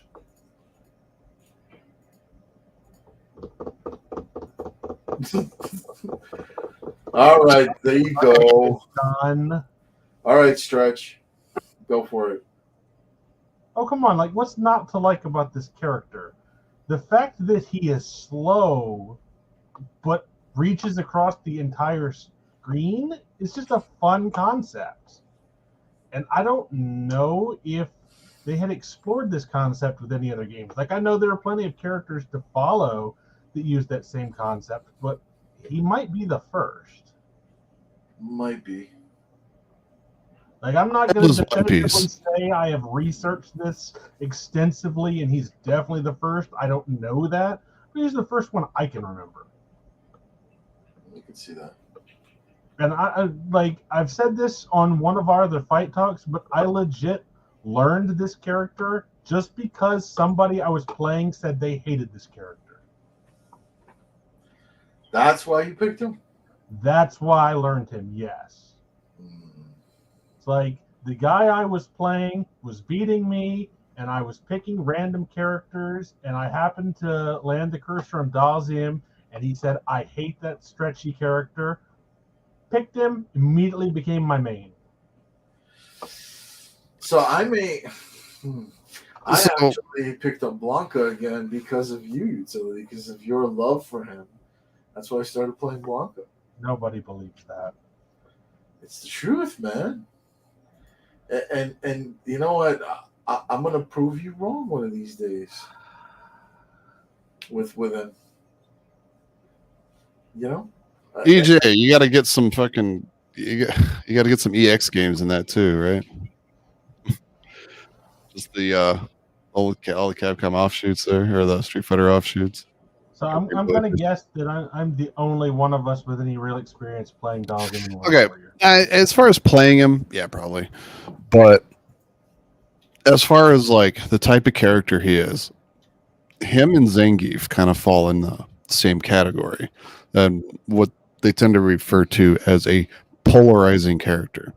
Now, what that typically means in a fighting game is you pick a character and you expect to play it a certain way, right? There's certain things you just expect to be able to do, like you got Ryu versus Ken, Ryu versus Guile, Ryu versus Chun, yeah, all these. They're just your typical matchup, right? But as soon as you see somebody like Dolls on the other screen, they don't allow you to play your typical game. They they're polarizing. They make you have to play a very specific way to fight that specific character. Zangief's kind of the same way, especially in later games. Not so much as Street Fighter 2 because like he wasn't that great, but Dhalsim on the other hand was definitely like the prime number one like polarizing character in Street Fighter 2 that you couldn't just go in, pick your character and play it like you normally would expect to play it. You have to kind of play by Dhalsim kind of sets the rule set, so to speak. Well, it helped motivate me more. Like every time I would pick this character and I would constantly hear the same thing, I never see anybody play him. Nobody ever picks him. Okay, well that to me tells you you don't know what to do against him. So I'm going to keep picking him. I can see that. I mean, that's kind of been my thing going forward to this day. If a game has Dhalsim in it, I will pick him. Okay. Like, I don't know. I think the concept is fun about completely turning things on its head. Like, basically like BloodTide said, you get into a groove, so to speak, how you know what you want to do and when you do it. But you can't do that with a character like this. You have to play an entirely different style than what you're used to. And furthermore, since not a lot of people play him, not a lot of people have experience playing against him. Yeah. Until he becomes the top tier character in the game, and like everybody has a Dhalsim at some point, and then Well, he's not the top tier character in the original World Warrior. I can tell you that. No, he's not. Like that's easily Guile, and I don't think that many characters can even dispute that. In fact, I don't think Dhalsim is a top character until Super Turbo, I believe. Yeah, like his Street Fighter 2 career was never that great, right? It wasn't until like the Alpha series when he really took off. Well, no, he is really good in Super Turbo. Right. Well, that's what I'm saying, but still, like his Street Fighter 2 days were not the best, right? But Super Turbo, he did pretty good, but once he got put into the Alpha series, it was downhill. I mean, until Alpha 3. Like, he was in it? Was he in Alpha 2? I can't even remember now. Now you got me thinking. Yeah, in the earlier Alpha games, he's not that great, but he's amazing in Alpha 3. Yeah, Alpha 3, he's like God tier. Now, like what EJ was saying there, yeah, he's really good in MVC2 as well. I don't think he's in the top 10 characters, but he's pretty close. No, he's nowhere. He can't be. There's too many like mainstays in MVC2, but like Dhalsim is still pretty 15. good. I'm pretty sure he's top 15. But yeah, I don't want to sidetrack it too much. So, I mean, Blast, unless you have something to say about Dhalsim, then I'm done with World Warrior. No, I'm good with the stretch. I think we could always revisit your favorite character if you want. But I'm gonna hurt you. But and he's like what you guys were saying. He's really good in the other games as far as Dhalsim goes, and he is godlike in MVC2, like my man said. So, but I will main the character whether he is top tier or bottom tier. I don't care. Well, and that's the thing, though. Again, being like as polarizing of a character as he is, it doesn't matter if he's bottom tier. If you're not experienced in fighting that character, it's you're gonna have a hard time. Pretty much. Yeah. I mean, let's we're talking about X-Men versus Street Fighter, where every character can take advantage of his teleport glitch. Well, we'll get into X-Men versus Street Fighter, I think, later on. That's probably on the list too, like doing something with the Versus series. Well, the offshoot games later down the line. Probably. Well, of the Street Fighter 2 games, this is definitely the one that was going to take the most time. So if you want to switch over to the second one, I know there's not going to be a ton to say regarding it. Which one do you want me to jump into? There's Champion is the next in the line, right? And real significant difference is the fact of playing the 4 characters. So we That's just need not to There's cover also those a 4 champion edition. It's not a giant, No, it's not. not a giant dish or giant difference, but I know that they made some adjustments. I did like Well- the blue in this though. I like that it went from those colors to these colors. It was like what? Well, Champion this is Edition the was- game where we got the mirror matches, though. We Oh, got that's true. We And didn't have got mirror War- matches, right? Yeah, we Yeah. couldn't do mirror matches in World Warrior. I completely forgot about that. That's an important change. Because, It really was. It was. like, you know how many people came into this game like, okay, I'm going to pick Ryu, and then your opponent picks Ryu and is like, I guess I'll just pick Ken. They're the same. You didn't have to do that in this one. That's And true. And funny enough, they're not And the the- same in Championship. I was Edition. gonna say I don't think they're the same in this game though. No, they're the same in World Warrior. They're not in this one. There are some slight differences. For the most Slight. part, Yeah, They're different. but there's they differences. became more different in Hyper. In this one, I feel like Ken's Shoryuken lunges forward more than Ryu's, if I'm not mistaken. I believe Ryu's fireballs are a little faster in this one. Right. There are some slight distinct differences as so. Well, the But main for the difference most is part, normal. they're the same. They were just starting to tweak them. Did you say the normals? Yeah, the normals. Yeah, I What don't was- think they how had all much- the same normals in this game. I'm pretty sure I'm trying to think. I don't believe Ryu had. I don't think they had the overheads yet, but I think No, they- some- Mm-mm. their Yeah. mediums are different, aren't they? No, I don't think that was this game. It might have been hyper fighting, which I could play that too, and then we could cover the. Well, then, I mean, because I don't think Ken got crazy kicks until fucking Super, right? Yeah. You didn't get the thing that. Did we lose? We lost Utility Man. Rip. We lost the Utility Man. I guess he will be back. Maybe his. Bust out his tools and fix his internet. There he is. Utility. Sorry, not an internet issue. Sorry about that. He was like, I just want to go already. My gosh, no. Let's just get it over with. Well, that's it. So no, I was asking before, do you want to just play the hyper fighting? Well, no. Like we haven't gone over the 4 playable boss characters, which is like All right. the main difference in this game. Well, the big thing was with the names. Bison was, M. Bison was really Balrog's. You mean Mike Tyson? Oh, sorry. I just Yeah, looked at the yeah. screen. Yeah, even though Balrog didn't have an ear biting move. But How do you, I mean, he had the headbutt. How do you don't know? He might be taking chunks.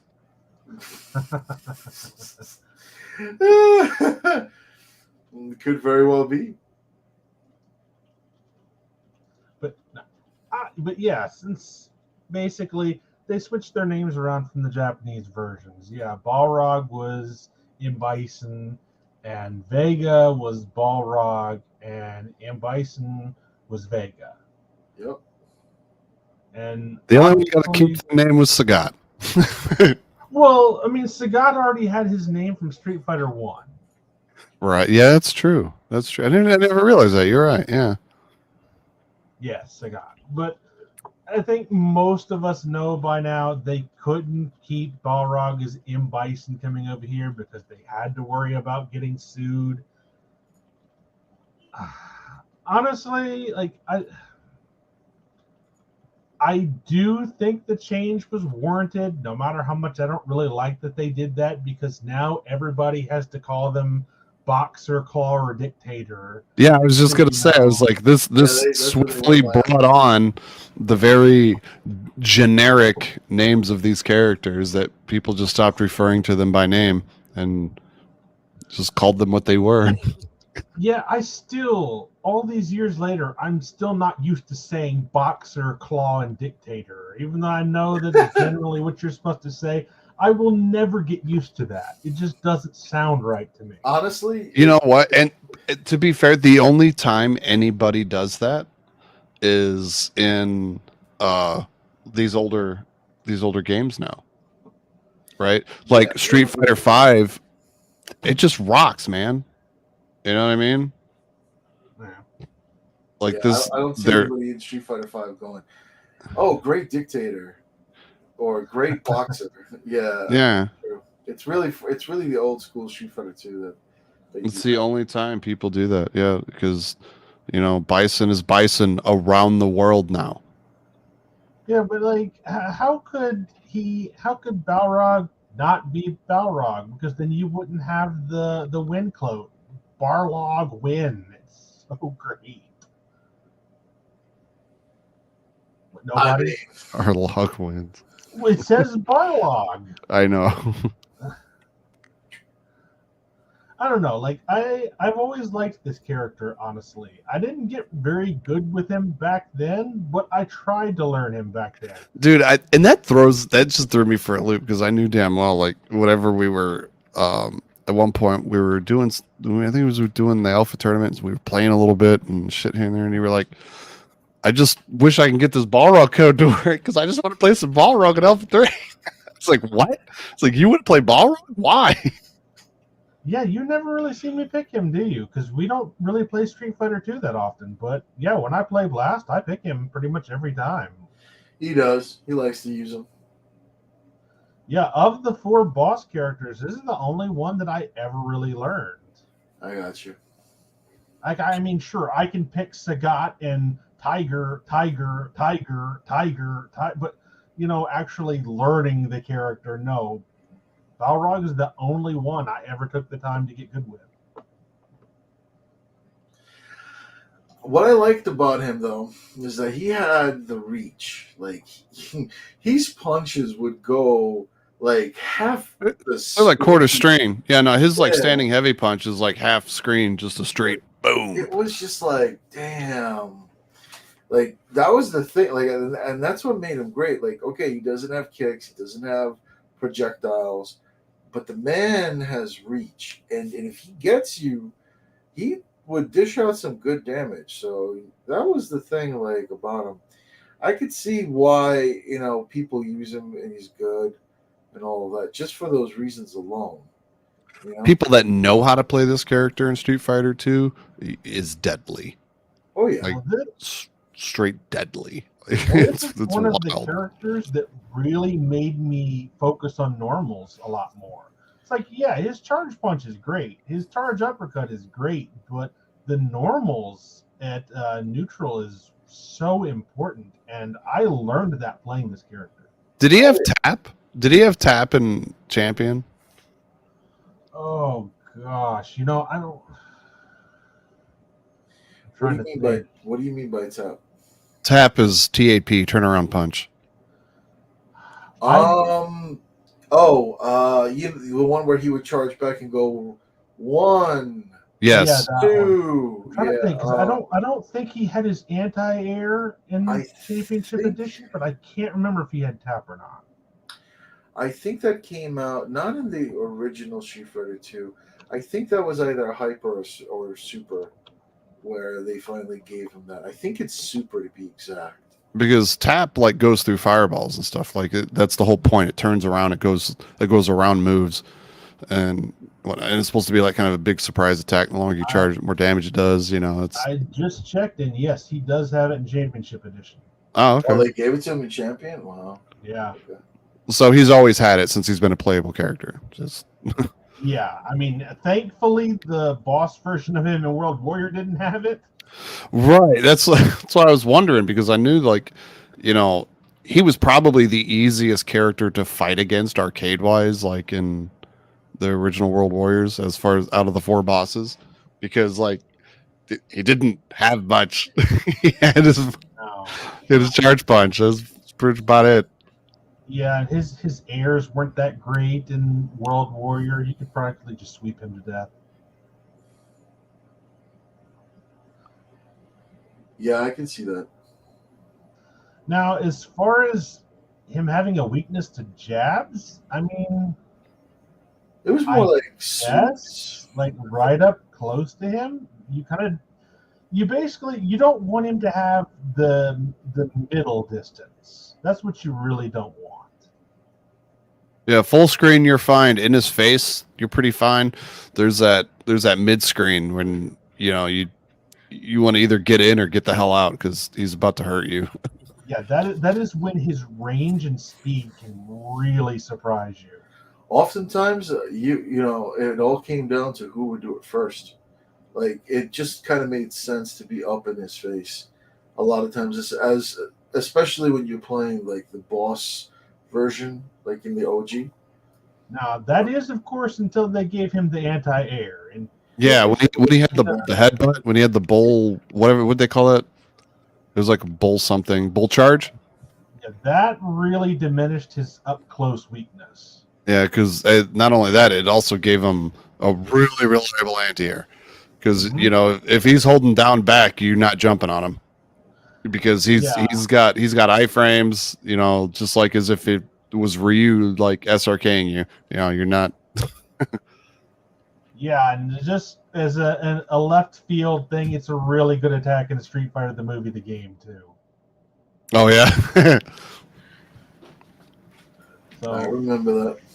yeah, that's all I had to say about Balrog. Well, we had a lot to say. Well, Speaking of Balrog, he had this name as well. In the Japanese version, this was Balrog. I can't play this character. I've tried. I really cannot play this character. I love Vega. I love Vega. Vega's unique. He was like back then, like he was my most played boss character for sure. Easy. Out of the four. Usually a good character. I just never could be good with him. His role would give good damage. If you would catch people in that role, it would do good. And then on top of that, when he's hovering over you, you don't know what he's going to do. So if he gets you in a grab, oh man, the damage on that was good too. I mean, it was just a mixture of speed and range, right? Like that alone was enough to be deadly. Oh yeah. But also, I remember the first time playing him, man. He would get up on that cage, and I was like, "What is going on? What is this?" Like that was one of the most creative things I would say with regards to.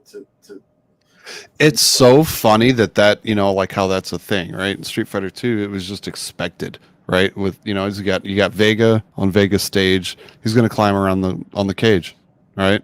Yeah. Now you come into like today's standards, Vega's stage is banned. Yeah, no, just to stop that from happening. I think in certain tournaments they are banned. I have to give a shout out to Ultra Sean. I think he has like one of the best Vegas out there. If you've ever seen Ultra Sean play with Vega, man, he's a monster in like Super Turbo with Vega. So shout out to him, Ultra Sean. Even Sosa, like his one of his main go-tos if he's playing Street Fighter 2 is Vega. He is, yeah. He was playing with Vega. Yeah, so easy market, I do understand why you would think that, but I don't know. Like, obviously, I've gotten really good with Gambit, but for some reason, I just cannot play this character. Every time I try, sometimes you can't wrap your brain around a character. Sometimes it just doesn't fit. And I played plenty of people good with Vega, and I see what they do with him, but the character just doesn't mesh with me.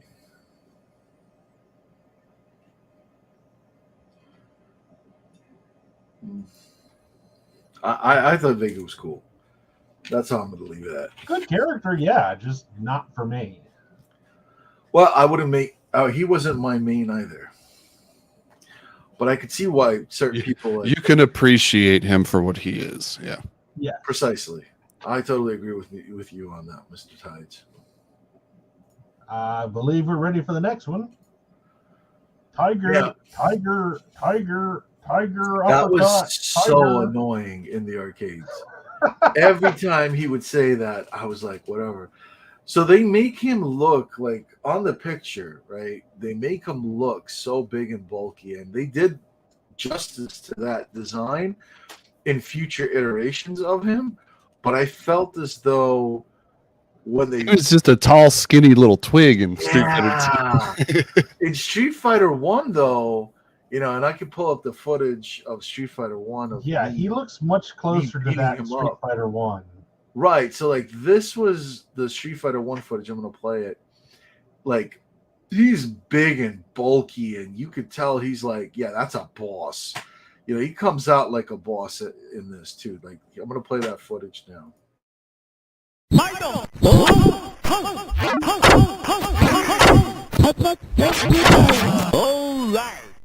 Yeah, he Okay. comes Oh, out look like a at- boss. Gets You perfect. come up, Maybe he you didn't come play. up to his freaking belly button, man. Like, big No, that like son of a he's bitch just is. huge in that. Like, okay, maybe he got destroyed by Ken in that, but like, come on, Oh, like, what a boss. Getting perfected.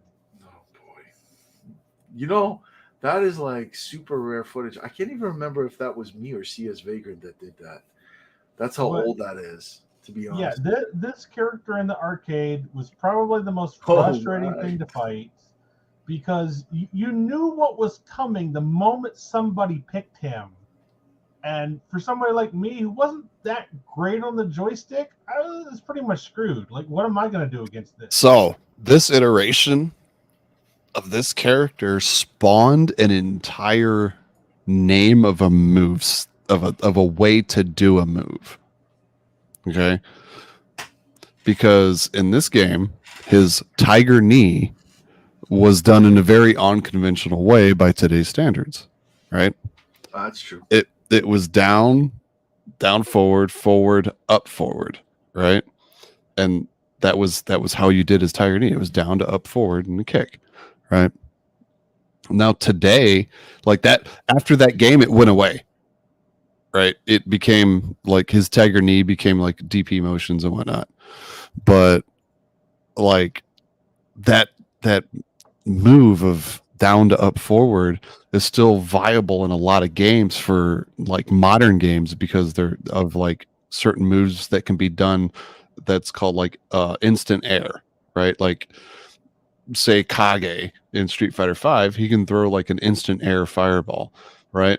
And the best way to do that is that tiger knee motion because you're still doing the fireball motion, but as soon as you hit up forward and the moment your feet leave the ground, you hit punch and he just throws a fireball out and it's an air fireball.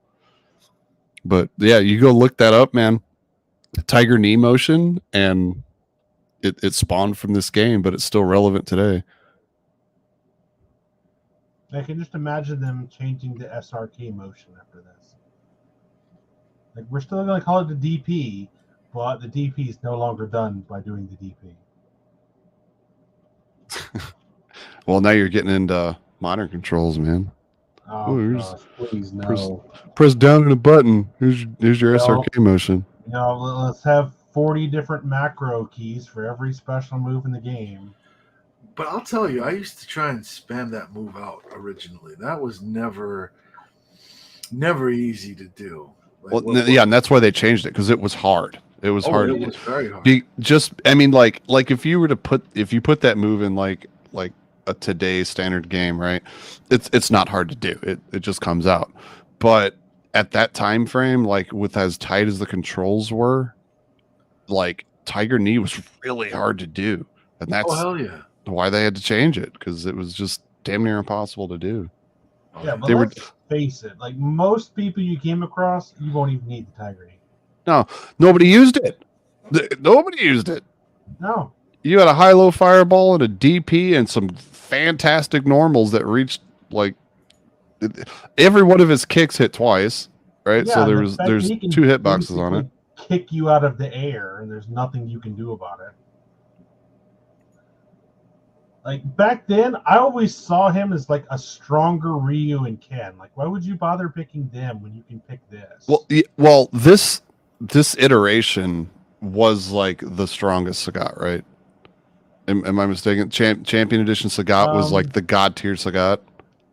I'm trying to think. I don't remember. Maybe I think so. Maybe Sagat and Hyper Fighting is better, but it's in Hyper Street Fighter 2, but it's close. I know Hyper was really good, but I thought I thought there were two of them that he was just fucking ridiculous, and I thought this was the first one. I think you're right. Well, I think Champ was the He best is one, ridiculous. if I remember correctly. Champ, I think, was the best one. I know that Bison, and I know I don't want to like jump ahead, but Bison's best iteration was Champion Edition. Yeah, the He was Champion like- Edition but he's Bison definitely the is so disgustingly overpowered. Oh yeah. But before we get off Sagat, I really feel like the Anniversary Edition Sagat was his best version. I could be wrong, but I think that's his strongest version. And revert. So what is O? Well, Sagat is basically original Sagat, which is like Just plain vanilla Street Fighter 2. I think it's based on his super version, but without the nerfs, if I recall correctly. Okay. Which would almost be this Sagat. Well, Sagat is the one that has like massively quick fireballs. Like they reach the edge of the screen so fast.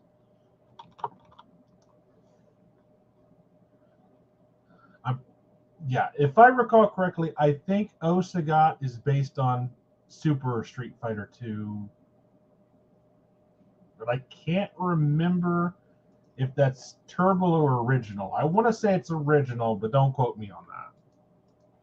But I think that is his most busted version. All right. Well, regardless, this version, Hyper Fighting version, the O version, they're probably fairly similar to one another. They're at one point, I think he got kind of shit on in Super, right? Like We can all agree No. that he's pretty badass. Actually, no, he didn't. No, like I said, I think Sagat is based on Super Street Fighter 2. Really? Okay. I believe so. I don't want to like delve into something else, but they are releasing Udon Comics is releasing a whole thing about him with Street Fighter lore. If anybody's interested, it's on Amazon. It's actually something I was looking at. I mean, I've really stopped buying things, but that's something I would actually want to pick up is that book because it focuses on his story and his lore. Like I've always wanted to know, like, because coming from like Street Fighter 1, he's the boss character, and all of a sudden with Street Fighter 2, he's now the number Underling. 2. Like Yeah. you got Bison that's kind of the all front and center now. So I wanted to know what really happened because the story arc, from what I know, is you've got Sagat, he's the top dog. Underneath him is Adon, who was the actual original champ, but then came Sagat. And ever since, Adon has really been, trying to get back into that with being the number one Muay Thai fighter or champion, if you will. So there's a lot to that whole lore that I'm curious about in reading in some of those comics. Well, they've even within the storyline like of the games, like he's had a very unique story because of the fact that like you said, like all of a sudden he went from like he's the boss and he was a badass and like he was calling people kiddo in his victory lines and whatever. Actually, all of the characters do that when they beat you. They all call you kiddo. Oh, is that a? It was Yeah, just a it's Street just Fighter one 1 thing. voice Oh, line, yeah. and they all Yeah, do it. and if anything, BloodTide, just because you really don't know, I'll make sure you do. Nicknames, the same Vulgar Ceremony goes, baby, all over the world. Yeah, got it. Anyway, moving on. Okay, sorry. The thing was like the Street Fighter 2, like all of a sudden he became an underling, right? He wasn't present in Street Fighter 3, Street Fighter 4 just kind of progressed the Street Fighter 2 storyline a bit. But then once you get to Street Fighter 5, all of a sudden he like removed himself from the whole Shadowloo thing and is more of like just more of the stoic warrior, you know, out to better himself again. He's kind of like taken that Ryu mentality because of Ryu. Right? Like his whole life has been about like trying to better himself to be able to fight Ryu again. And in doing so, he removed himself from Shadowloo. A new number 2 came in that bombed terribly. But like, yeah, I'm.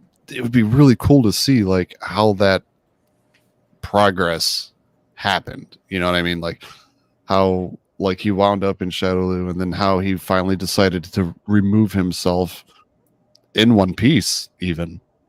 Right? You know, they may, you know, a lot of people, what they do is they will actually stream the book. Like, you know how some people, they'll buy the book and then they'll just kind of flip through pages or whatnot live on stream or something like that. I wonder if somebody's actually done that already, because that book is out. Well, you might as well go to the bookstore, find you a corner where nobody can see you, and just open it up. Well, that's the thing. Like, I would. Don't be one of those people. Don't be one of those people. No. I feel bad for the bookstore whenever I see people do that. It's like, bitch, this ain't a library.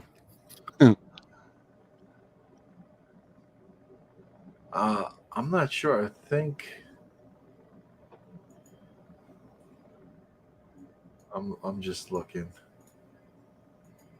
All right, we need to move our ass on to Mr. found, Dictator. Dude, I found somebody that actually, I found somebody that actually has the book, and we're not going to show it on this stream. Well, send me a link to it, and let's move on. What's interesting is I just turned to like one thing of it. They actually show Shang Long in it. Oh my gosh. Yeah. Anyways, let's move on. Sorry about that. Going to Bison, I think his best iteration was Champion Edition. Just wanted to yes. Yeah. Well, caveats. Well, he had the weird like cross ups with the freaking Psycho Crusher, and they hit 3 billion times on block, and yeah, they were safe landing on the other side. They comboed into throw and all kinds of dumb crap, right? Like, as far as regularly playable Bison, yeah, this is easily his strongest version. He chips so hard. The block stun that he gives you is ridiculous. His speed and recovery is ridiculous. Like, this is just it's fitting of a boss. It's disgusting.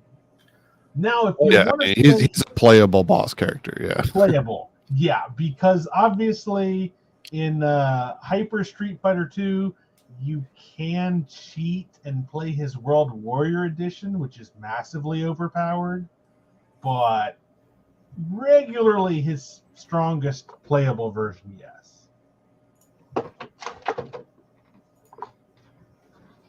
You want to? Oh, dude, I'm gonna tell you, there was shit. You guys know who Desk is, right? Of course. I know what a Desk is. No, the dude anyway. That combos. Actually, there's some story to that. Like, I've known him since combovideos.com. Yeah, I've known Desk for a long time. Yeah. But he did a video not long ago talking about the 4 bosses of Street Fighter 2. He did. Okay. And how like he had some hack or whatever where they were playable in World Warrior. Okay. Yeah, and showing the weird things that like as they were, even, you know, as a bot, the things that they could and could not do, right? Like there were certain characters didn't have throws. Certain characters couldn't block, did not have the ability to block low, things like that. It was wild. But yeah, no, I mean, go check that shit out if you haven't seen it. It wasn't that long ago, but it was some really really interesting stuff. I'll take a look. Oh, Red Six is out there. He wrote, and he's with a super chat of $20. Damn, dude. Shout out to you, amazing guys, for doing the series. Big time love for FightersEvo and Street Fighter. Excited for Street Fighter 6. Well, that's what this is all about. Like, we're covering the old school games right now with Street Fighter 1 and Street Fighter 2 tonight, but we're working our way towards Street Fighter 6. In fact, Red 6 should be on one or two of these episodes. I believe In a few weeks. 5 and the 6th one, probably. 4. You wanted to be on 4. Right. He wanted to be on 4, so 4 and 5. 4, him and I have some history on 4. Man, I haven't touched 4 in forever. I even have. Well, study up because we got a podcast on it soon. Well, podcast, talk show. There you go. Mm-hmm. But yeah, basically, to follow up on what BloodTide was saying, yeah, it's kind of similar to the hack for the Anniversary Edition, where you can play the 4 boss characters in World Warrior. Normally, you cannot play their World Warrior versions, but if you use the hack where you can, they're so busted. Like, especially Bison. You don't even have to try to beat somebody. Like, this is worse than Akuma. Yeah, I can see that. All right, well, if we got nothing else to say about Bison, I believe we can move on to the next one. I think we're just moving on to the Super Series, right? Gonna cover the hyper fighting. There's a little to cover with hyper fighting. Not a lot, but a little. It's just I just want to know, like, with the story between Sagat and Bison, like what we talked about before, like that whole lore.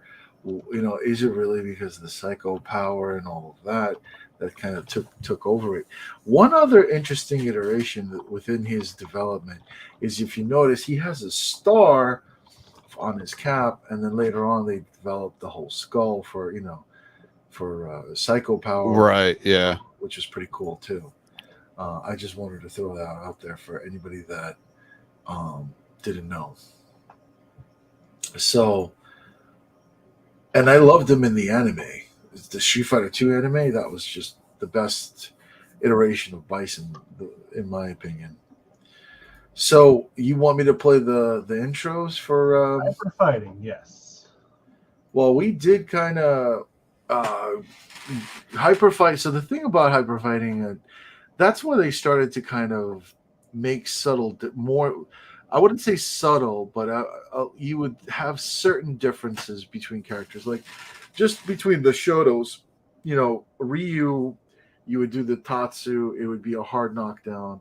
With Ken, you would get the quick, comboing Tatsu. They introduced the Fireball for Chun-Li.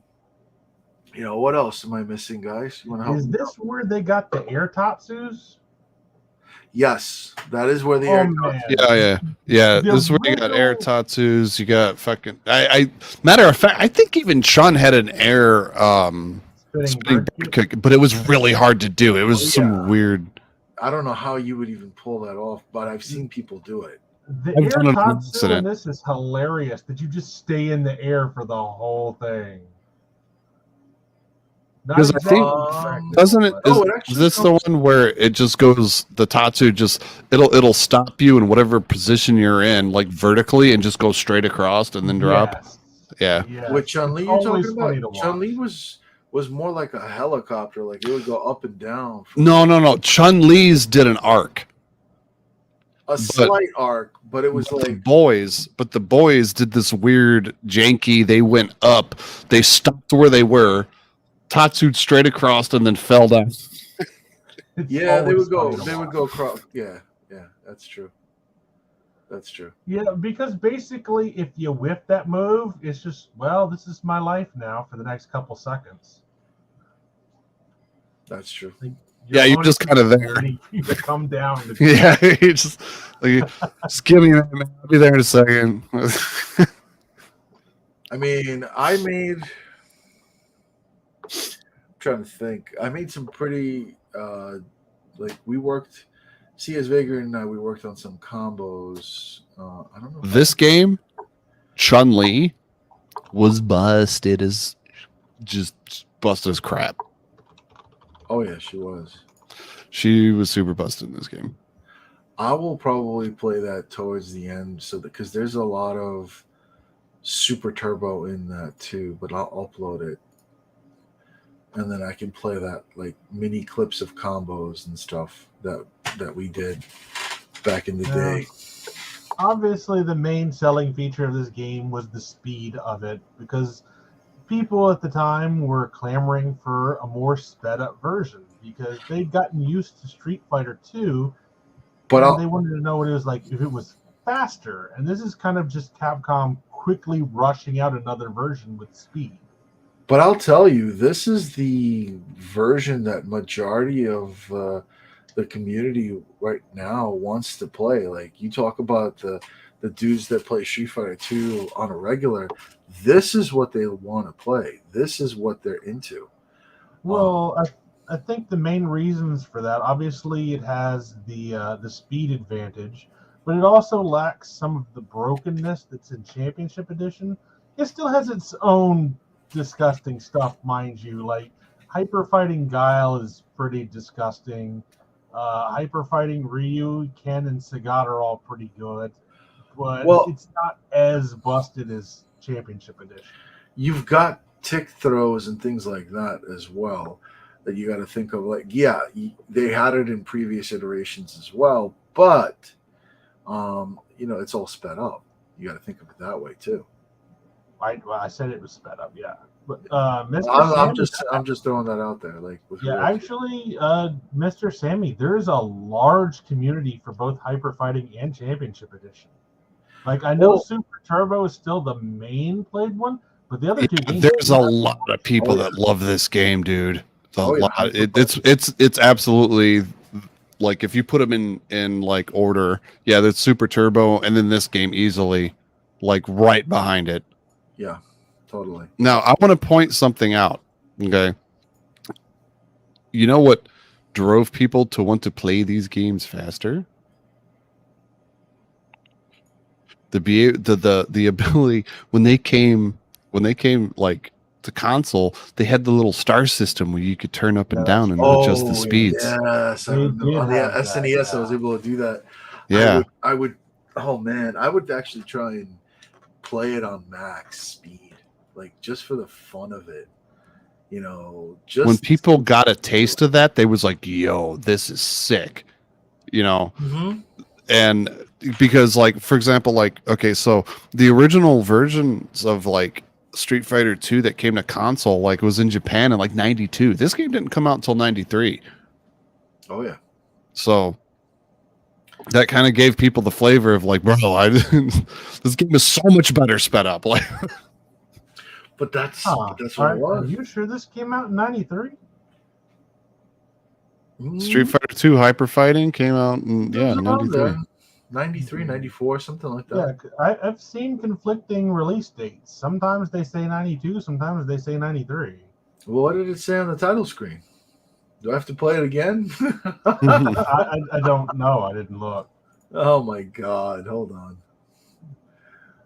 Let's do it one more time. Let's see. Does it say the year? I'm literally looking at the Street Fighter Wiki fandom, right? And it's saying in Japan it was released in 93. On the main screen it said July of 93. What about the States? When did it come out in the States? That could have been. It doesn't matter. At this point in time, everything is dictated by Japan. So it says 91, 92, but that might be just but that doesn't. That doesn't mean shit. That's just okay. But you're on the StreetFighter.fandom.com, right? Yeah. Okay, if you look at Hyper Fighting, you look over in that box there that has the developer, publisher, platforms, release date, 1992. Oh yeah, we got game godly. That's weird. But whenever you're looking at it, it says it's a competitive fighting game release in arcades by Capcom in 1993. That's why I'm confused. Yeah.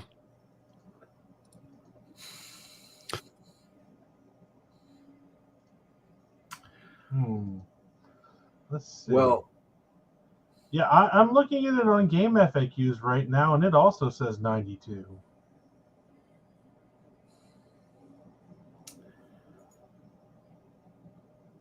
well, 92 or 93. At least we know. I mean, somewhere around there. That's when it happened. And then right after that, we got Super Street Fighter 2 that came out. And that's when they brought out the new challengers, if you will, where they got Cammy, they got They Cammy, got DJ, they got Fei Long, and they got T-Hawk. Way Cammy. to remember. They got Cammy. Yeah, I know. Cammy's the only one of the four I play too, but I still remember the other three. No, in all honesty, I mean, yeah, they've got DJ. He was pretty cool.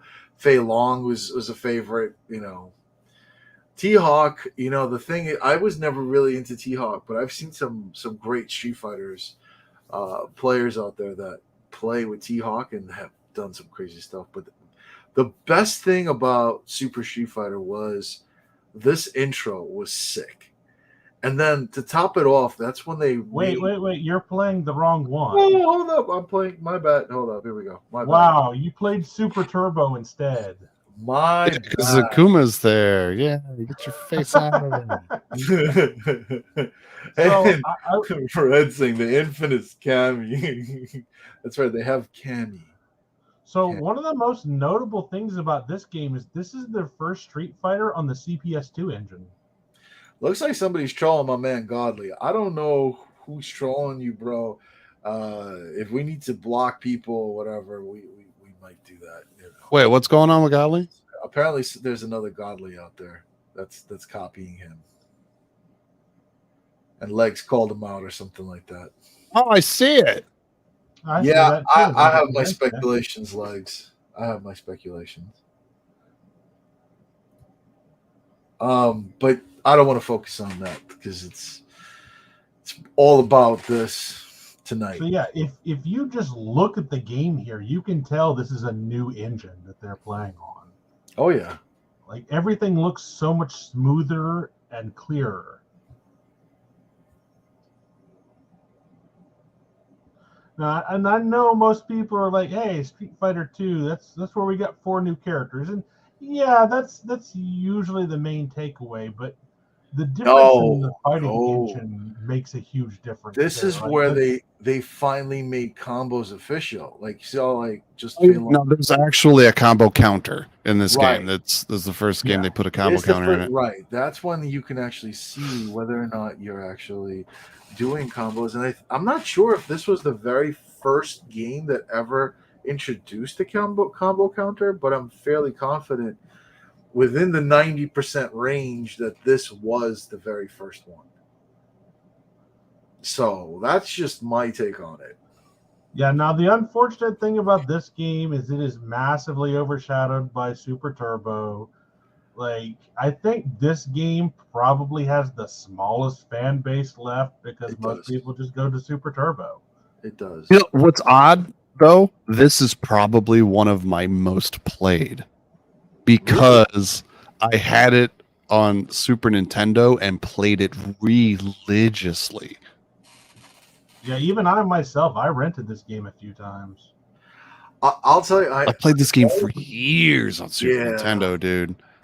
I had this game in on console when it first came out. Before, because if I remember correctly, with regards to consoles, this was the one that had it, but Super Turbo was not on the SNES or anything else, if I recall correctly. That's why I was playing it on the PC on a disc, and I had this conversation with Steps because she ran a tournament for just Super SF2, and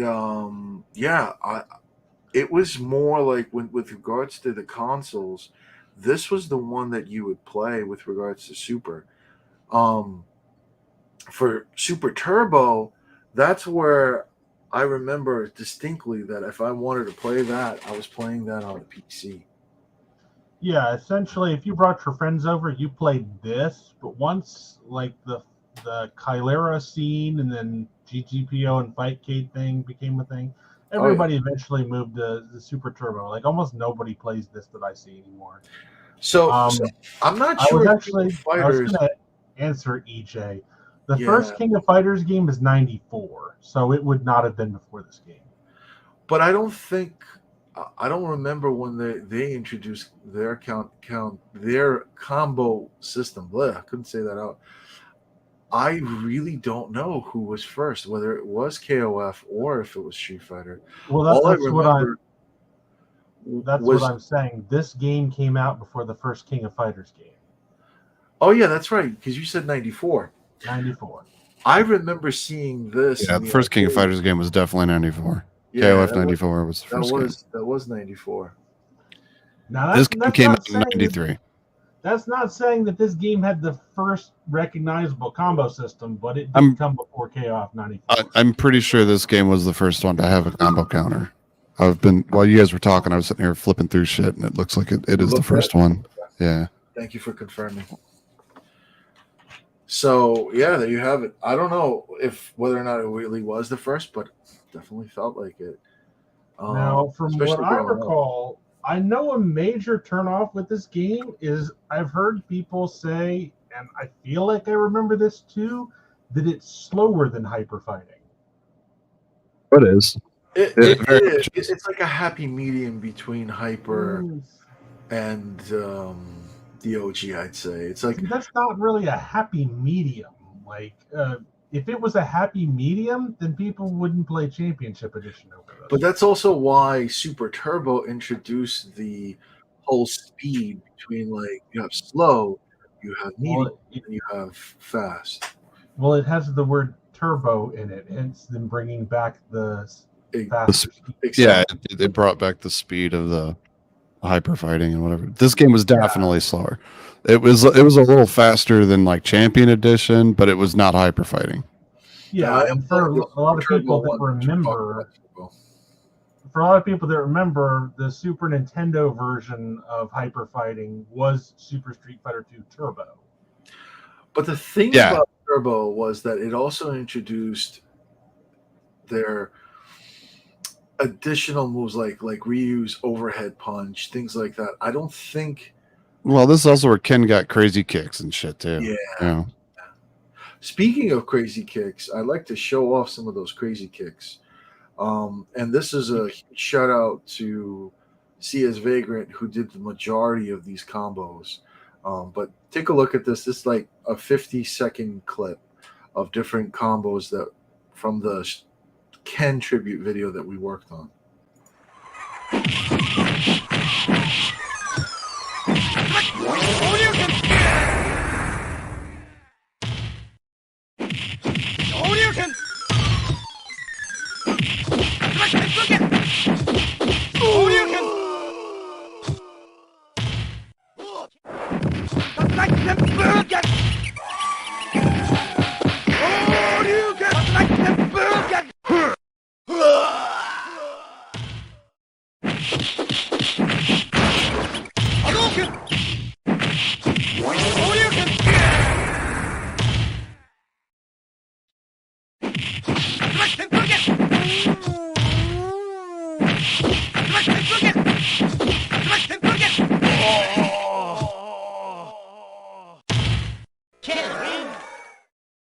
Anyways, so that talk about ear crazy Tatsu kicks. stuff should not link. Like, obviously it does, but it should not link.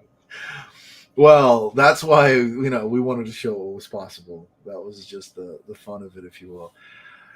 One thing I'm surprised you did not bring up. I think this is also the game where they added the different dizzies. Thanks, I don't know if you noticed that, but some of those dizzies, like they had different, like one of them stars, one of them had like the little black death things floating around their heads, and they all had like different durations and how hard they were to actually kick out of. That is true. Though I think the main glaring thing that Blast glanced over is for Super, we didn't go over the 4 new characters, but No, we're going to go over that. You already moved on to Super Turbo. Well, they're part of Super Turbo as I well. know, but they weren't new in Super Turbo. They were new in Super, but they have also, they were also in Super Turbo. And when people think about it, Super Turbo is what a lot of the Street Fighter 2 community feels as the definitive release. That's also why they had HD Remix, and that was the other thing I wanted to play was like just a couple of combos or whatever with Ken in HD Remix. HD Remix was beautifully drawn by the folks over at Udon. For those of you that don't know, I don't have the intro for it. We were a little unprepared, but I did upload this clip of different combos in HD Remix for you all to enjoy. Round one, fight!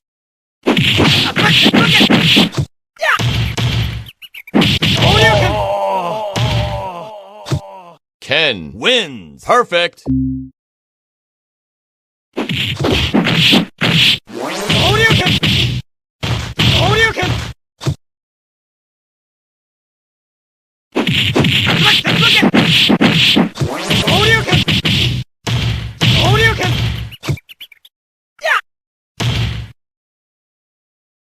But you gotta admit, that stuff looks pretty.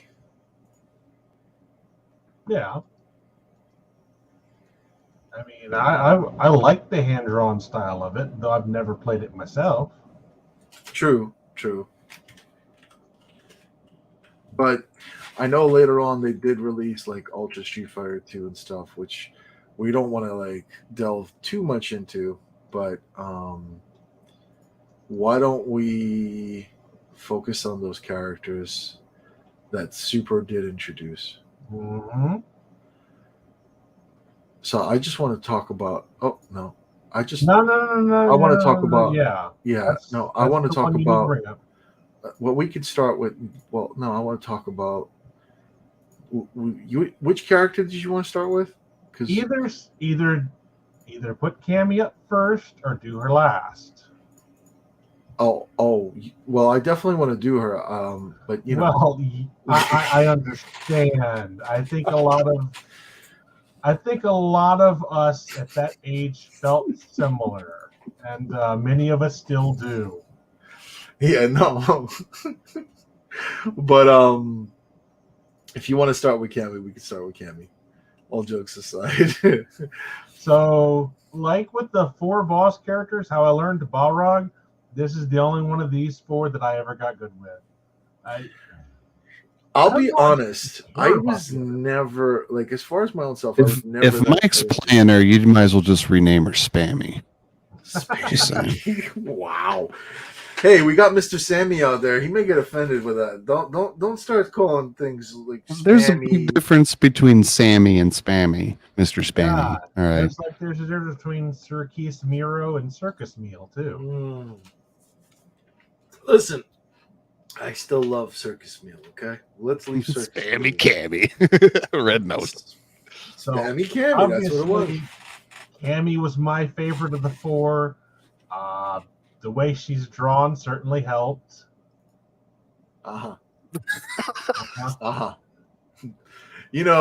She was a little flat on that. I like what they're doing in Street Fighter 6, but hey, saying. I mean, as a young, no, I mean she got a transplant from 5 to 6. All right, it went from the top to the bottom. I mean, it wasn't that bad top wise in this game. Wow. I mean, the outfit was certainly form fitting enough. Oh yeah. Oh yeah. Meanwhile, Blast is just looking at the hat. Sure. I have my camera plugged. I didn't even know. Oh my god. I don't know if you guys heard anything I said. What the hell?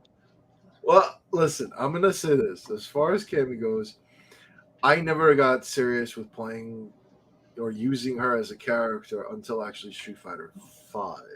And then later on, I started using her in different iterations. Yeah, that's what my man noticed. That's what he noticed. Well, yeah, of course, she has a hat because you see, Blast has hat envy. Oh, The rest of us are checking out the other 95%. He's thinking about the hat. Can you all hear me? I can hear you. Oh, okay. I just wasn't sure if the shit was coming through or not. Well, we can hear you now. Were you saying something before? Yeah, it said that I apparently unplugged my mic and didn't realize it.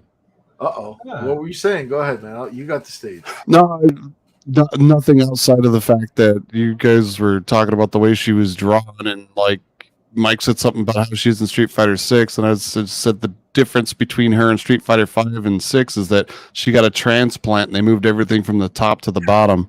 I mean, we heard that, but that was like 2 Oh, minutes you did hear that? Oh, okay. Well, yeah, during that time it was acting up. I don't know. No, I think I might have missed that, but yeah, no, I totally agree. So is this proved the bottom. Is this essentially the first character you want to pick just so you can see her win transition? You know, as a kid, when I first saw that, I didn't think much of it. I was just like, "Oh, okay, Really? whatever." Oh, well, I thought of it like, "Oh, okay," and then it grew on me, and then I was like, But I do have to agree, it was always. Yeah. I'll be honest. I was always more into brunettes, so Chun-Li was the one that was more interesting. Yeah, even though you were so dead set on doing Cammy first and made how many innuendos now? Well, like I said, she grew on me later on in life. She I'll leave grew it- on I'll leave- you. I'll More leave like it at you that. grew on her. I don't think that's Cammy growing. Okay, gentlemen, I think we're going a little off topic here. So as far as usage wise, I'm talking about playing the character. Like I appreciated her in Street Fighter 5, and therefore I wanted to start using her in other iterations. Like I never actually used. EJ, you're showing your age, man. Wow. Yeah, he's definitely showing the age. Saved my by the bell, yeah. But I mean, like, would you guys actually play with the character? That's the whole. Every day. Oh, yeah. Well, depending on how, yeah. Okay. Multiple times, even. Gentlemen, let's move on. How about we go to Bruce Lee? I mean, Fei Long. How do you? Yeah, guys feel about I would not play with. No. No, you wouldn't touch Fei Long. Really? What's wrong with Fei Long? Damn, it's going all in now. That's like I guess Blast prefers it long. Going on. Red 6, the visuals, definitely the visuals, bro. No, like even back then, like I noticed the Bruce Lee ripoff stuff, but I wasn't really into kung fu and karate type stuff back then, so I didn't really have any interest in trying this character. Actually, that's what attracted me to him when I was. We get it. You're attracted to him. We know. Oh God, I wanted to play as Bruce Lee. You know, I was heavily into the whole martial arts when I was growing up. We know you love blood sport. We know. I love blood sport, as you already know, and many do know.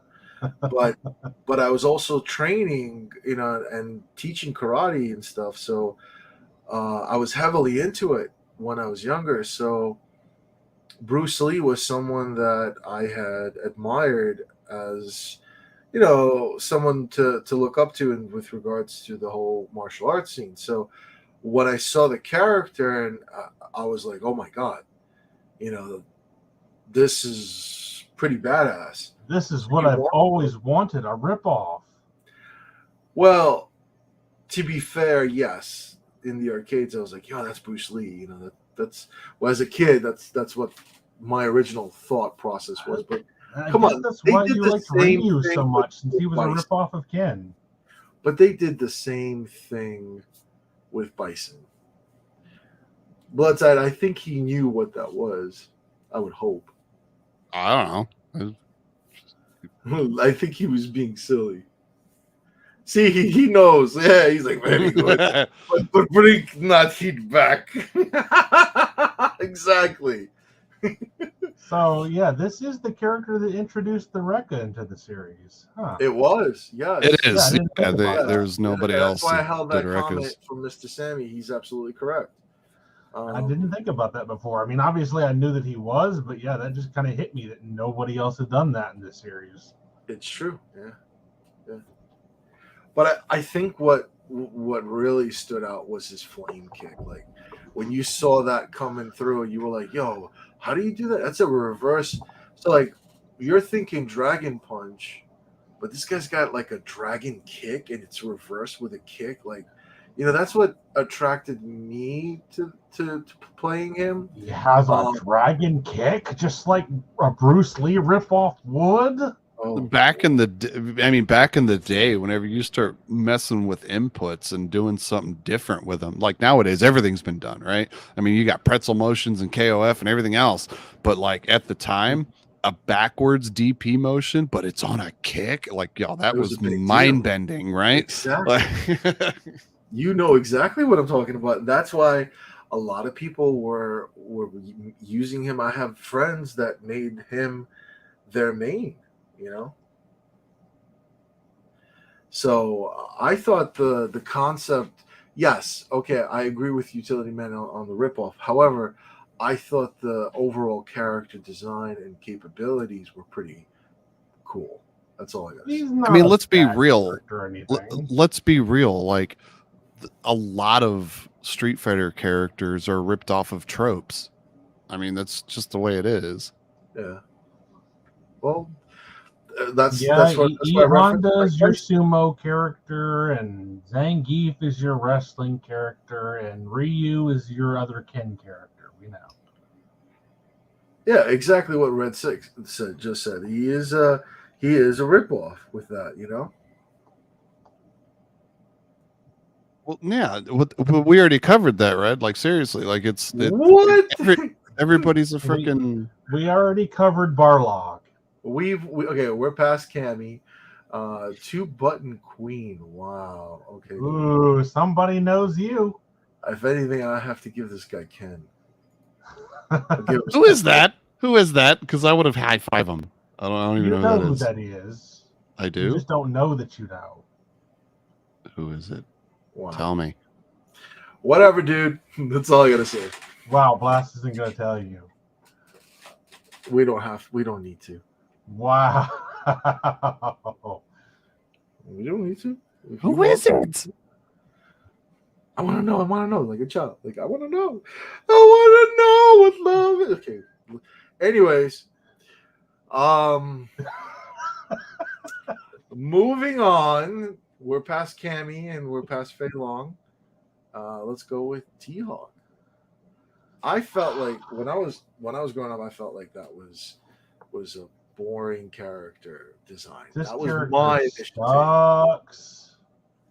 See, he's like, oh, he sucks. No, I've seen some real good players. There's some really good T-Hawk players out there. No. I'm not saying you can't do anything with him, but if you compare him to the rest of the cast, he is like so bottom tier it hurts.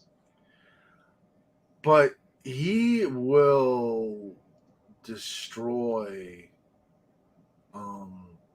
players. Like he's grabs like the damage. Again, we're talking about Street Fighter, being able to, combo into command grabs even on block stun. Just pick Geef then. Like, and again, I'm not even bringing up. I think he might be better than Geef. I really think he might be better than Geef.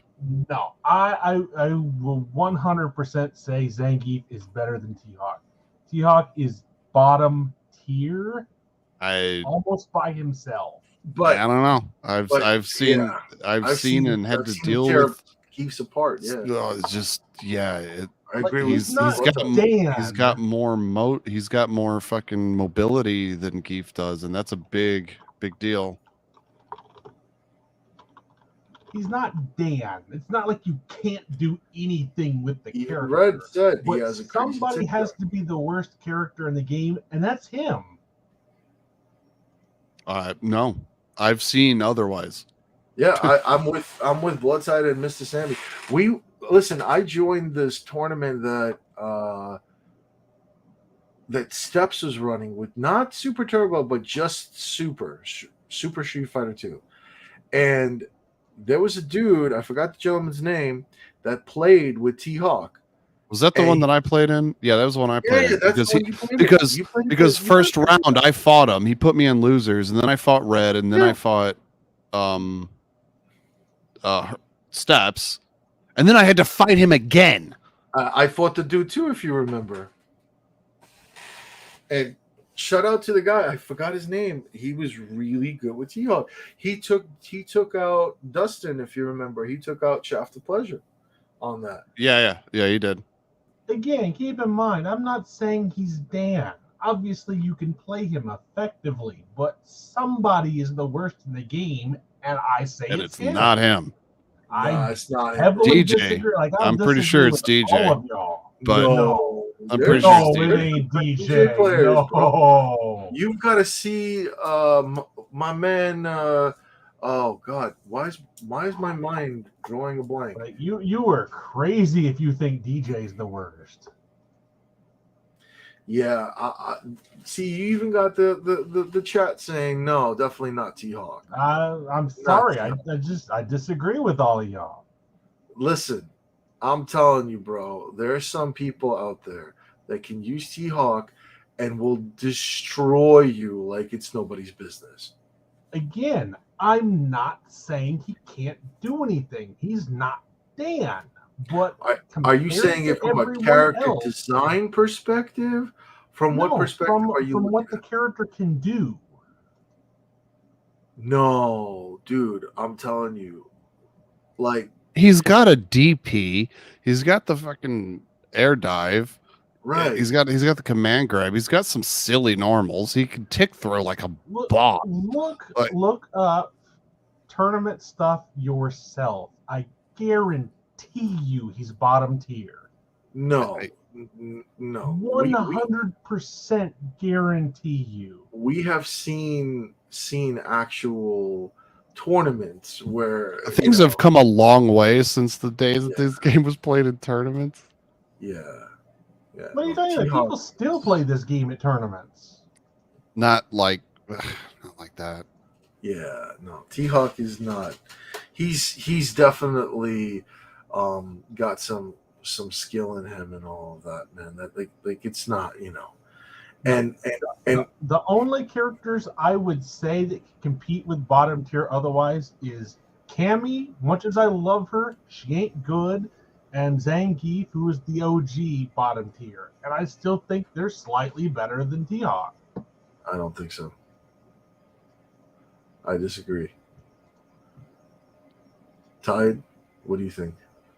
Tide I thinks just DJ is the worst, which is insane. no. I'll get to DJ in a minute. And I'll remind you of a fellow X-Team member in a minute too, because No, DJ is not that bad. I know, but I know T-Hawk isn't nearly as bad yeah, as you're giving him credit for. that's what I'm saying. Like, you guys, T-Hawk is definitely up there. Oddly enough, I really feel like Honda is actually lower tier than T-Hawk, even though it's one of T-Hawk's like hard fights. I'm pretty sure we could Google a whole tier system on it, and you'll see where they all stand. A lot of tier lists do put him pretty close to the bottom. Some of them put him in C tier, some of them put him in D tier. Underrated.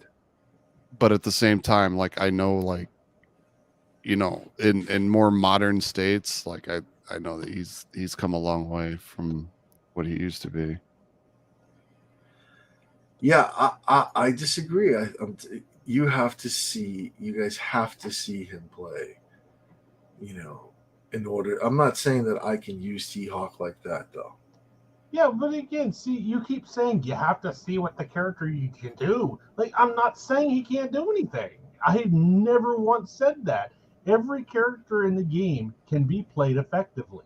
That was never my argument. I totally agree. I mean, like, it's like me. When I play MVC, I take Ryu, and I'm using Ryu. You know, I'm Fighttalk not and going. Honda are pretty low. They are. you But know. at the same time, I mean, we're also debating over things that are like they could be within very, very close to one another. You know, then you kind of arguing semantics, but Yeah, again, my bottom three in Super Turbo are Cammy, Zangief, and T-Hawk. And I think T-Hawk is the worst one. That's just my opinion. Wow, and those are the new challengers, and those are the really, new because I'm pretty sure it's usually pretty up there that Bison is really low tier in Super Turbo. In Super Turbo, no. Bison's like mid-tier as far as I remember. Oh. I'm gonna put this debate to rest in a minute. Hold on, like you guys. Like, he might be low tier, but I wouldn't put him in bottom tier. Like, he's not great, but he's better than the three I mentioned, I think. Okay, so there's an official thing out there on Event Hubs, and it's based on votes. Okay. Wow, it's gonna make me eat my words. Yeah, Let well, me- yeah. Let me. yeah, I've seen that, you but saw okay. that? Okay. Well, go ahead, Blast. No, Go I ahead. tell you what, Is- these No, are go all ahead. community. These are all community votes too. I'm gonna just put this Oh, okay. on. Let's discredit it because it agrees with me. Hmm. Go ahead. Put It's it not. on But stream. what I'm Blast. saying is will- it's not the only. I will. Hold up. Let me just remove. Let me remove that. So that's the thing. Like, I will actually be flat out, with whatever is out there. Like, so look. Apparently, for Super Turbo, okay, Super Street Fighter 2 Turbo, top character Sagat. Okay, Oh, followed Sagat. Sagat. by Vega, followed by Sim, and it works its way down. And the last one is actually T-Hawk. So yeah, this is now based on votes and stuff. I would have put Cammy just a hair above Zangief, but still bottom three. Okay, but I'm just throwing it out there. Hold on. You got something you want to share? I'll stop. so Yeah, you I can- do. I just gotta find it. Hold on. I got All so right. A many lot of tabs characters open. on that list twice, Red, because they're the O versions of them. Yeah. Yeah, in Super Turbo, you can pick their base version and their old version, Yeah, there is an old version, which of it, is too. what I was mentioning earlier, where O Sagat is disgustingly overpowered. So- I'll make this full screen so you can get a little bit more. You may want to zoom in a bit though. Well, no, because there's a lot to scroll through here. Yeah, see, that's based on. Okay, so where are you getting this information? This is on Tier Maker. These are usually Tier maker. These are all where any like random community. nobody can make a tier list. Yeah, just like on Event Hubs, right? No, Event Hubs is a collective that voted on it. This no. is just people that came up. I had a their own. feeling. I had a feeling Utility Man would say that. Like, Because it's the truth. Go read what the website is. again, it's more.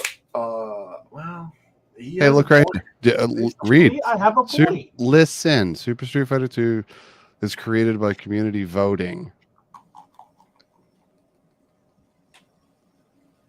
Okay, it's all community voting as well. Okay, Yeah, there's a vote, and And there's this a is- vote, and there's a vote. and this is of March 2023. So this is up to date. This one right here, at least, is like kind of the definitive one they're going off of. Which again, hey, look at that. Who's that? Who's that down there in the bottom? Oh, who's Yeah, that? I Who's didn't that guy? say he was good, but I said he's better than those three. Hey, It's but look who's better. You were I don't agree with that. actually saying that, BloodTide, you were saying that T-Hawk is more than likely like a C rank, and there you have it. You were on point with that. Now we can go through. Now we can go through like all these other like communities that made ranks, right? And then like right here, this guy got him at the very bottom. This guy's got him at the very bottom. This guy's like somewhat. Let's see what we got. There's C. I don't even know what that says. I don't. Oh, those aren't English. They're not English. They're not English. Okay. This is Sammy. This Yeah. one doesn't even show No, the whole thing. no. Right there. You got somebody that's got Vega in bottom tier. Come on now. What Come again? on This now. is You this already is can't not trust that. this. Like I said, these down here are just individuals making tier lists. This is the community tier list up top. Yeah, this is what like 3 people agreed on, and the rest is what only one person What? agreed on. No. That's a whole dude. Oh my god. Okay. All right. Yeah, we're just going to ignore event hubs now because that agreed with me. I got you. all right. Well, I'll tell you what. I'm just saying, there's other opinions. I'm going to say this again. If there's other opinions, then why don't you let me have mine? It depends I on. am. Oh god. Then go vote on event hubs. Okay, Oh my god. look at supercombo.gg. They have T-Hawk at the bottom. Maybe I shouldn't have shared that. What'd you share? Well, the whole thing with event hubs, like, Why? This is where it's going. Because Blast doesn't want me to have any credibility. That's why he didn't want to share it. Oh, I still want to kill you, utility, but you know I love you too. So why don't we leave this to rest, and we can go with both. And let's go and focus on the other you have one character left. Huh? You have one character left Oh, I know. before the boss. Oh, I know. I know. I know. Okay. All right. Oh, look, here's that bottom tier guy according to BloodTide. He's so terrible on this game. You know what? At least I'm not the only one he does it to. I don't feel bad anymore. BloodTide, you get to share this with me. And the BS. That's all I gotta say, brother. No way DJ is the worst character in this game. No way. I have to agree with him on that. I don't think DJ is the worst. No, he's not. Even though you said I don't think he's the worst. In fact, Tara Dukin, shout out I was to my thinking man, more of plays with I was thinking of a different really game, well. honestly. Which one of them is DJ the worst character in? Ultra 4. Oh, okay. So yeah, I haven't played that. He was notoriously known as being pretty bad in Street Fighter 4. Yeah, but we're not. I know. Like I Well, said, not yet. I heard We'll DJ get- and I'm like, oh god, that guy's terrible. And I was like, wait a minute, it's the wrong game. We'll get to 4. We'll get to 4. We'll get to 4. So I have nothing to say about this character. I don't even know that I have ever even played him much. Like maybe one round. I just had zero interest in him. You know, he's got good tools. So he has a projectile, right? He has the kick move that he does, okay, which is pretty useful as well. And then if you get your opponent dizzy, like I mean, I've seen Tara Dukin actually catch people. I've seen what Teradukin can do. It's some good stuff, but it want to is. play the character. But I'm specifically talking about that wind-up punch that he does. You're talking about the uppercut. Yes. The thing that Yeah, looks exactly. like his fist has had too much caffeine. Yeah. I'm curious to see what they do with him in 6. Like, he looks completely different. Like, I think they're gonna give him a whole different setup. I think it's gonna be like what they did with Akuma. Dude, he's got like some weird like sway moves and shit. Like, it's like capoeira it's and really shit. cool. Yeah, it looks cool. I'm not, But I'm just thinking, like, if you're coming in with a Street Fighter 2 perspective or a Street Fighter 4, because in 4, if I recall correctly, he had a lot of the stuff he had in 2. He was Nope. basically a carbon copy of 2. Exactly. Outside of like his supers and ultras were weird and different. But with 6, I think they're going to do a complete overhaul, and I think he's going to turn out to be like what they did with Akuma in 5. I'm curious what they'll do with Akuma. In Yeah, 6. no, he's actually in 6 has like stocks, right? Like he has something that gives him stocks that enhances certain moves and things of that nature. Like he's a completely different character. Kind of like what Jury does. Yeah. A lot of characters have that shit in 6 now, it seems. Well, I don't know. I just never jived with his playstyle. Really, it just doesn't It's seem. funny you Yeah, use the word jive talking about DJ. There you go. I do puns. I do. I don't know. I don't. And again, it's like Fei Long. I don't think he's a bad character by any means. He just never interested me. He said Street Fighter 6 reminds me of Tekken. I don't know if 6 is like I've played 6. I don't feel like 6 is like Tekken. I feel like 6 is its own thing. I mean, that whole system is something to get used to, though. Like I've been messing with it a bit. I haven't fully tried it out. Like I haven't done my homework that I should be doing. It doesn't feel anything like Tekken. Yeah, I agree with you on that, but I don't feel like it's more like Tekken. I feel like Tekken is its own thing, like you feel a difference in Tekken. It's not, it's definitely different from 5. I'll give it that. There's a lot more combo potential, which opened up my eyes, and I have to give respect to Mr. BloodTide on that. The other day when we kind of like he did some screen sharing, and I got to see how the new system kind of works and how you can build up combos with it. So again, respect on that, BloodTide. Thank you. So yeah, I think 6 has a lot of depth to it, is what I'm saying, but it's definitely not Tekken. Well, we will definitely get to 6. Oh, we will. That's on the list.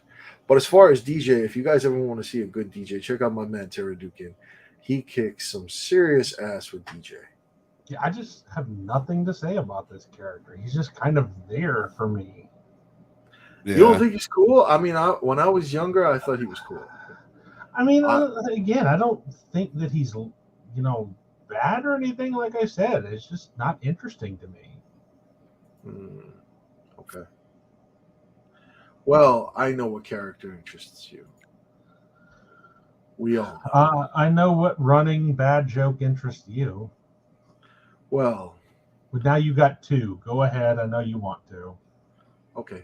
Since you said I can do it, it's like a child in the candy factory, and because you said I can, it's paint the fence all over again. Let's just do it. Nickname, the same Boulder Diamond Gold, baby, all over the world. I love it.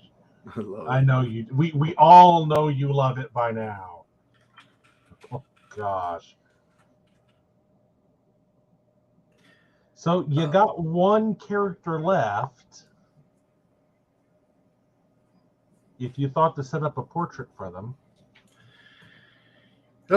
Well, we always save the best for last. Always. Or what? You're going to display Ryu again? Well, I would love to display Ryu again. But here's the thing. Like, this is depending on how you look at it. Like, that character is a special, and I mean special character. If you know what I mean. So, it depends on how you look at that. Yes, he's Ryu with personality and style. We know. with personality and style. I don't know about the whole personality and style thing. I mean, He has personality. It's just angst. he's definitely got personality, but as far as damn, I actually don't have a portrait for that, but I have a You portrait. don't have an Akuma portrait? Then just show the black box. Oh wow! Just show the shadow, and that's it. No, hold on. I thought I had. I have him from Coda. I'll just pull the one from Coda. There we go. I drew this. I pulled this one. Into You Coda. drew this? No, you didn't. No, I did not draw it. No. So we have spoken about all the characters, but we'll, and see exactly. Respect to Ryu. Thank you for shutting up, utility. Yo, when are you gonna tell BloodTide who that is? Because he still doesn't know. Oh, I did. Oh, you actually messaged him? Mm-hmm. Okay, he just hadn't said anything. Yeah, he did. And yeah, we can go with a different name because in Japanese, in Japan, they gave him the name Goki. In America, they gave him the name Akuma. And then in the anime, they actually made it so his name was officially Goki, and it evolved into Akuma. Like the human form, or the one that wasn't possessed by the Dark Hado, was Goki, and then later on he became. And then on the meme boards, they named him Akuma. Oh boy! And then when Street Fighter V came out, it became Akuma Matata. No, that's not a joke. They actually did that. Oh yeah, they actually did. And I love. Oh man, I wish I had the picture. BloodTide, I know I sent you the one that you did. Remember? Oh yeah.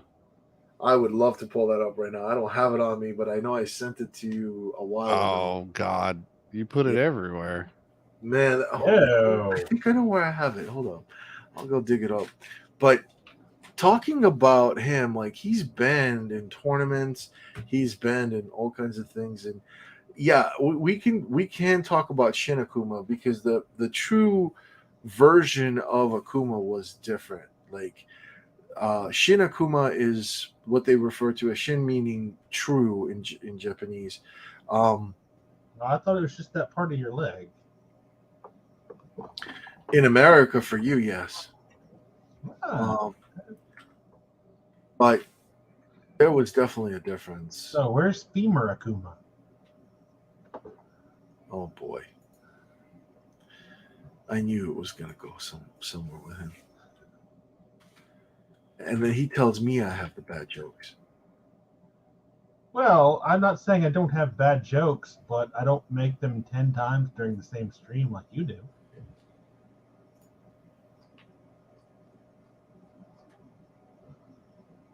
I wish I could be on cam so that you could see me smile. You know what it is that I'm just multitasking, but here you go. Nicknames, the same Boga Dare Many Goals, baby, all over the world. Enjoy. He's got 2 jokes, people. He's got 2. Have they worn thin yet? No, but let's talk about Akuma. Like, in all honesty, worn thin like Ryan. Check your messages. I do think that is the. Oh, I just pulled it up too. Where did I put that though? Oh, it's just slow.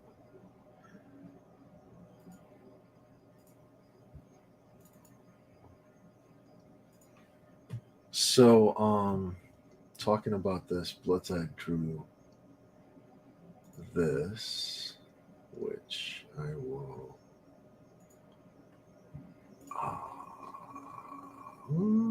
I'm adding it to the stream right now. Hold on. Here we go.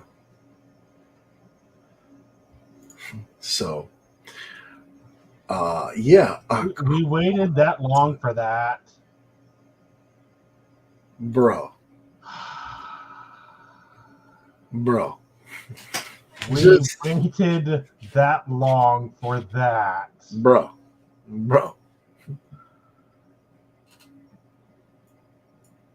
Anyways, I still think Akuma's creation came because of the whole EGM article, because of the whole, Shenlong thing, and they wanted to do something, and then they came up with that. Well, since you were actually absent when BloodTide and I were discussing that, Okay. since the article came out in '92, it's possible they saw some kind of concept work for Akuma.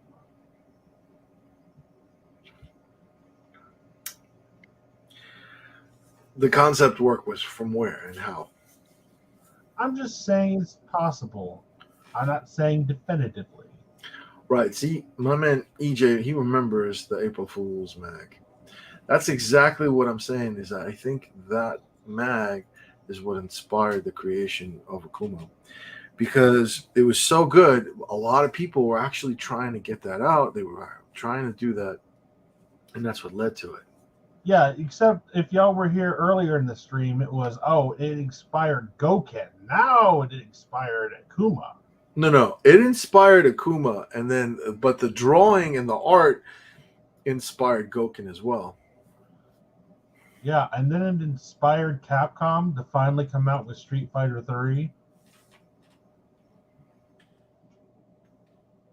I mean, years later, but,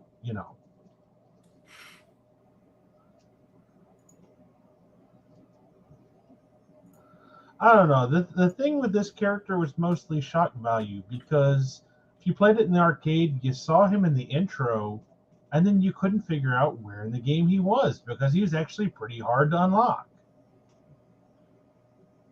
Yeah. Not hard to unlock and either fight him or play Well, it. It's damn near impossible unless you've just had a walkthrough for it.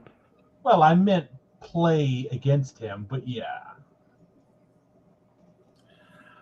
Like you'll go through the game dozens of times and never see this character and don't know why he's in the intro. And the game, as far as I know, doesn't give you any kind of clue whatsoever how to fight him. Yeah, they didn't do the Mortal Kombat thing, right? Where they had these cryptic as fuck hints. The reptile stuff, yeah. Yeah. No, it was like when he came out, though, everybody was like, what? And especially when he comes out with the demon, the whole screen goes white for the first time, and then all of a sudden Bison's on the ground. It was like, what the hell's going on? And then Welcome to Die fell in love that day. he found his love. He really did. No, but that was what it was, man. That was really what it was. Well, unfortunately for me, I wish I could have just happened upon the character first, but I was spoiled for the character before I actually got to fight him.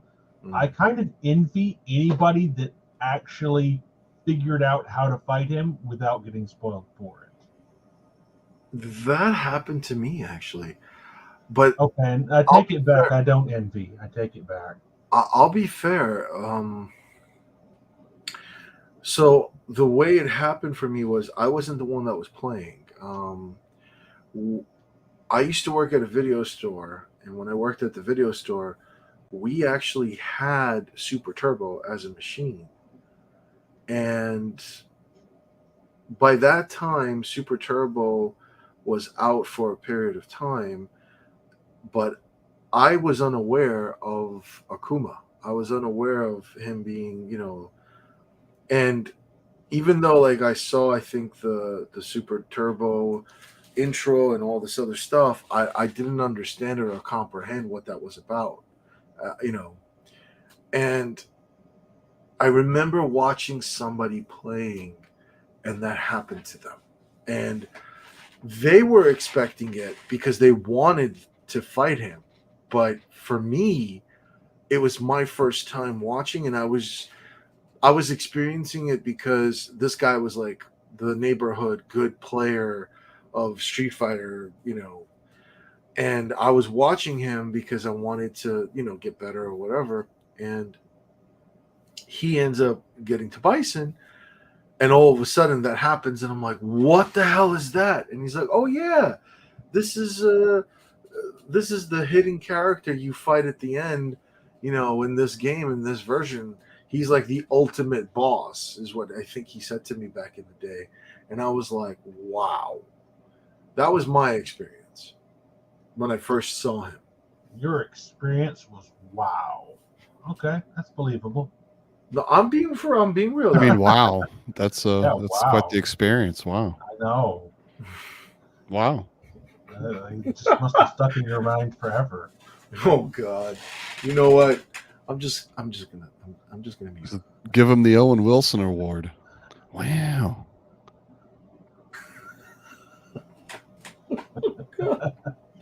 Wow. Wow. Wow. So no, here's a question for you. Why are Chun-Li and Cammy in the intro?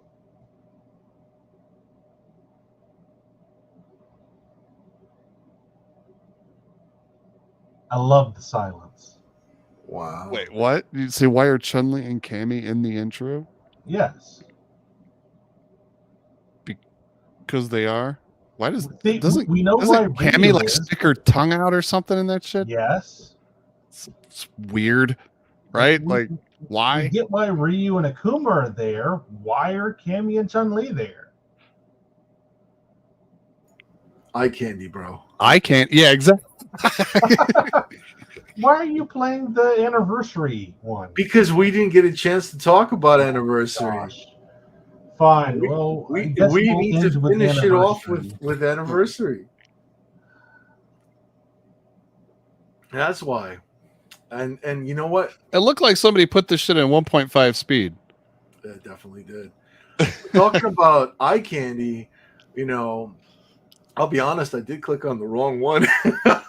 See, I knew it. I knew it because I was going for the problem is the way he has them uploaded. Yeah. No, I have them up All right, there all in right. release All right, order. here's It the is right one. very Here's the easy right to one. understand. Here is the one with the eye candy. Okay, here you go. Here you go. My bad. Oh my God.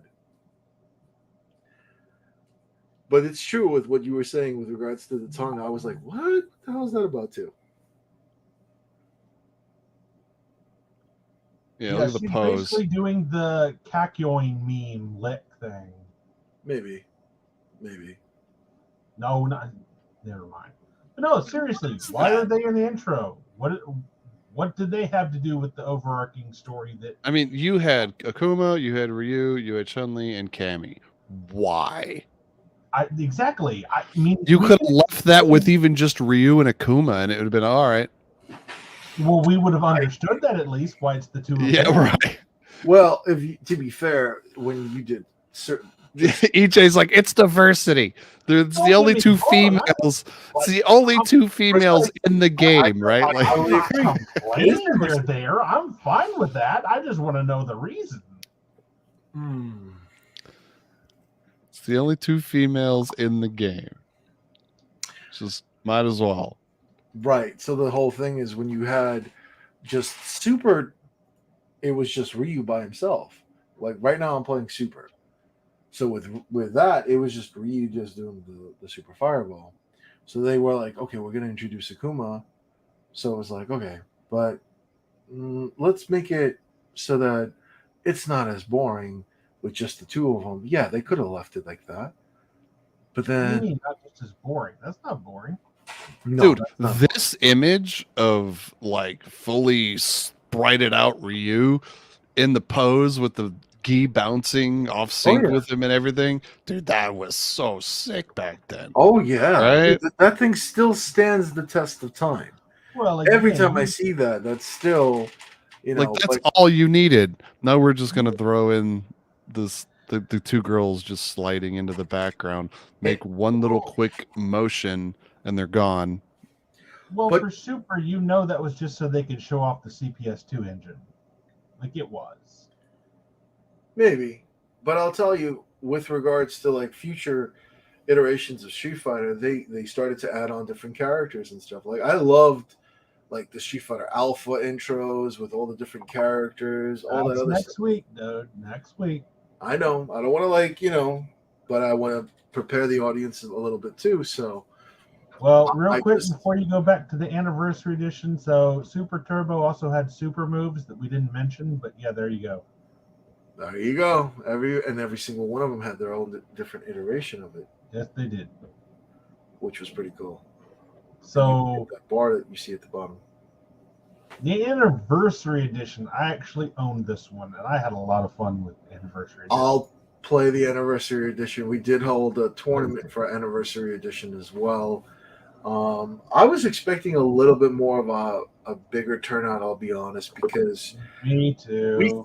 we thought that it brought all the games together, and as a result, it would be a big thing. But to be honest with you, after having conversations with people, determining why there weren't as many signups and things like that, it really was that the other version, like Super Turbo, or rather, what is it? The Grand Challenge. I think it's a Japanese version.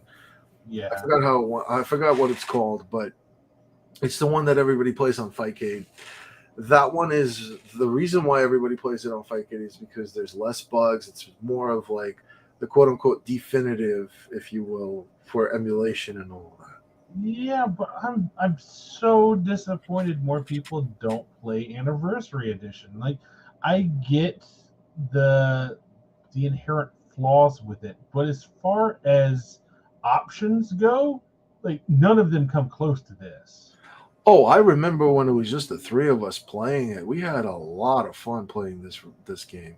Yeah, I love being able to pick multiple versions of each character. Yeah, it's Grandmaster X. He's right. Grandmaster X was the one. Thank you.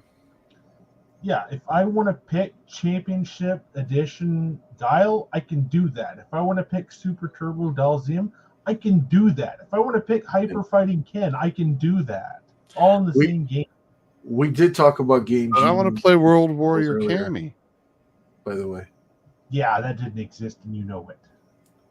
But I want to play. What did he say? He said he wants to play World Warrior Cammy.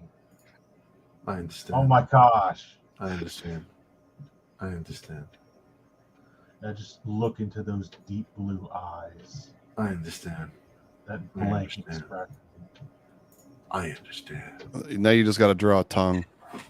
Yeah. Yeah. No, but Hyper was a lot of fun too. I totally agree with that. It's such a fun game to play, and I know from a competitive standpoint why people like the other games, but just come out and have some fun without the seriousness. And there's so many options to this game. Well, a lot of people take these things seriously. There's always the competitiveness to it. I know. And I'm not saying you can't still play your hardest. Obviously, by all means, play your hardest, but just come out and participate just because it's something different, but still somehow the same. This is also why Fighters Evolution, we always do different types of tournaments. We don't just stick with one particular genre of games. Like, we bounce around between things. We do give variety and diversity and all of that. So, just saying. Now, I think we did well. I didn't think we were going to go this long, but we did take our times with little things, and we had a couple of hiccups before we started, but definitely had fun. Always a pleasure chatting with the two of you and with the audience. I had a blast. That's never funny, matter how many times Just you stop say it. No pun intended.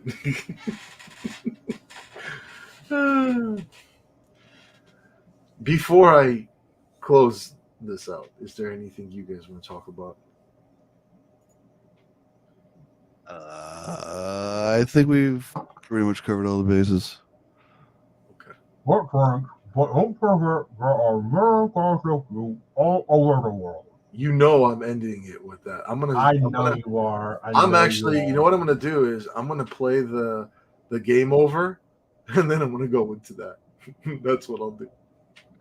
So everyone, come back next week where we'll be going over the 3 alpha games. Yes, we're gonna do Street Fighter Alpha next. So It's not nearly as much to cover. no, it should be a shorter stream. And we will announce the date and time. It will be on the weekend, whether it's a Saturday or a Sunday. Probably a Sunday night again. Maybe an earlier time, or maybe we'll just stick with the times since it kind of works. But we'll see. So we will announce it, and we'll definitely broadcast it. I will blast my speakers so everybody knows. What? What is it? Okay, you know what? I'm sorry, Utility Man. I am so sorry. You know why? I understand. You want to close it off with this. I get it. Yeah, why don't you make some more FIBA jokes while you're at it? Those were hilarious. FIBA Nation will take over eventually. So, but yeah. No, guys, honestly, if there's something else you want to say, like my favorite version coming to the Street Fighter 2s, like I'll be honest, I do think Super Turbo, like what people feel with Super Turbo being the definitive Street Fighter 2, they did come out with other versions afterwards. I do think that was pretty cool. Like, I have played more hyper fighting as of late because of those guys. So it's tough for me. Like, I do enjoy hyper fighting, but I do feel like if I had to think about what was the definitive version, I would have to agree with the majority and say it was Super Turbo, and not the future ones like Ultra Street Fighter 2, although I think that's pretty cool too, but don't get me wrong. But I feel like Evil Ryu and Violet Ken are a little out there with that. That's just He's just picking Super Turbo because it has Cammy. No. I'm being And that glorious win pose. I'm being genuine about that. Like, I think Super Turbo was the definitive one out of all of them. What is your guys' takes on this? Like, realistically, before we close, that would be the closing thing. Like, what is your favorite Street Fighter 2? And like, my favorite will probably be, it's tough. Like, I'm between Hyper and I'm between Super Turbo. But if I had to pick and say which one, it would probably be Super Turbo. You said that like 40,000 times. Super Turbo. Okay, go ahead. Don't jump on. I assumed BloodTide would go next. Wait, what? What are we doing? He wasn't even paying attention. Like, you You're lost talking him. about- No, well, listen, it's 2 a.m. The man fell asleep. What do you want? Nah, I mean, to be fair, like, Hyper and Super Turbo are probably the best. I don't know. I'm kind of keen to Hyper, to be honest with you. Super Turbo is like, you got supers and everything. It's like, nah, man, keep it old school. I think Hyper fighting was kind of like the definitive, like, old school. Like, they started getting into the new age with, Super. They did, actually. But I guess. All right, I'll have my turn. You go ahead. Sorry about that. So, I mean, my favorite is easily Hyper Street Fighter 2. I know it's not the competitive choice, but I'm not a hardcore Street Fighter 2 player. It's like, I'm not bad at it by any means, but I just like the variety in it. I like the choices that I can make, and I can play a championship edition character, a hyper fighting character, or a Super Turbo character. I can see that. And I can play those against other ones. I'm pretty sure there's probably a lot of people out there that may feel the same way. I mean, I kind of, like you saw in the beginning, I was torn between hyper fighting and Super Turbo, so I have to compliment. You keep saying hyper fighting. Hyper fighting and hyper SF2 are different. Well, I'm talking about I'm talking about Street Fighter 2 hyper fighting. That's what I'm talking about. I'm talking about the anniversary game. I know you are. I said Super Turbo, meaning Super Street Fighter 2 Turbo. Yes, I know. I know. You don't have to say it again. I know. I get The it. reason why I was taught is the same reason that BloodTide actually identified, is that there are two different beasts. You have one where it's kind of like, do you want the OG? Do you want it to be Street Fighter 2? Like if you're talking about just Street Fighter 2, then yeah, hyper fighting would be it. Like if there was no new characters, if there was no specials or super moves or any What other. does this have to do with what I said? Hold on, let me finish. I'm talking from a competitive standpoint. Right. You're not competitive. I'm just saying I agree with BloodTide. Now, with what you're saying is that Hyper is the definitive. Hyper Anniversary is the definitive. That's just my favorite. I'm not saying everybody has to agree with me. That's just my personal favorite. I like the fact that it has all those versions, but I definitely agree with a lot of the people that I've spoken to with regards to that, where it is unbalanced. Of course it is. And as a result, yeah, like what he said. I don't know if Street Fighter 2 has ever really been that balanced to begin with. No, never. World Warrior, where it already started. But I'm saying it's a lot more imbalanced because of those modes, because you're bringing in all those iterations. And then it's like, all right, it really depends on who your opponent's picking. So a lot of times, it'll be like they'll just stand there and wait for the other opponent to pick their character. Oh, come on. You can do that in most fighting games. That's not a knock against True, but more so in that one is what I'm saying, because of, I guess, so many options. But yeah. Where's that same complaint from Marvel 2 or the King of Fighters games? They have like 40 plus characters. Come on now.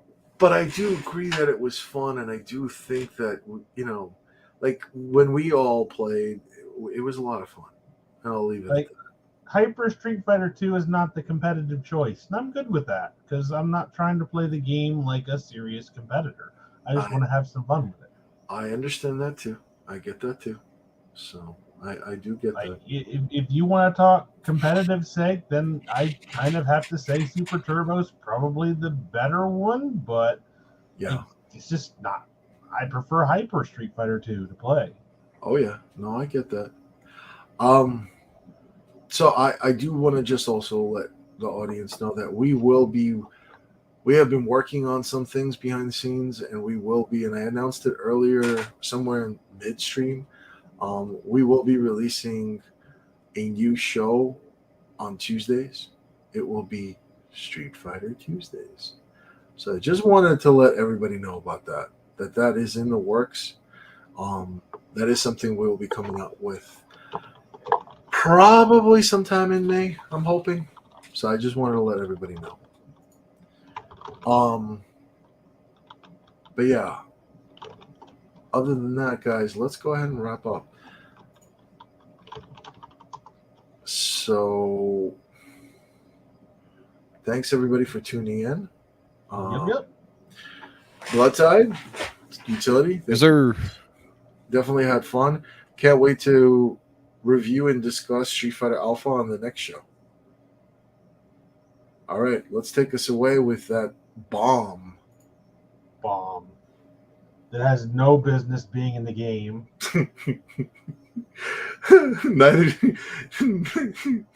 Neither does that quote or the sound effects. It was terrible. That's all I gotta say. This name, the same focus ceremony goes all over the world.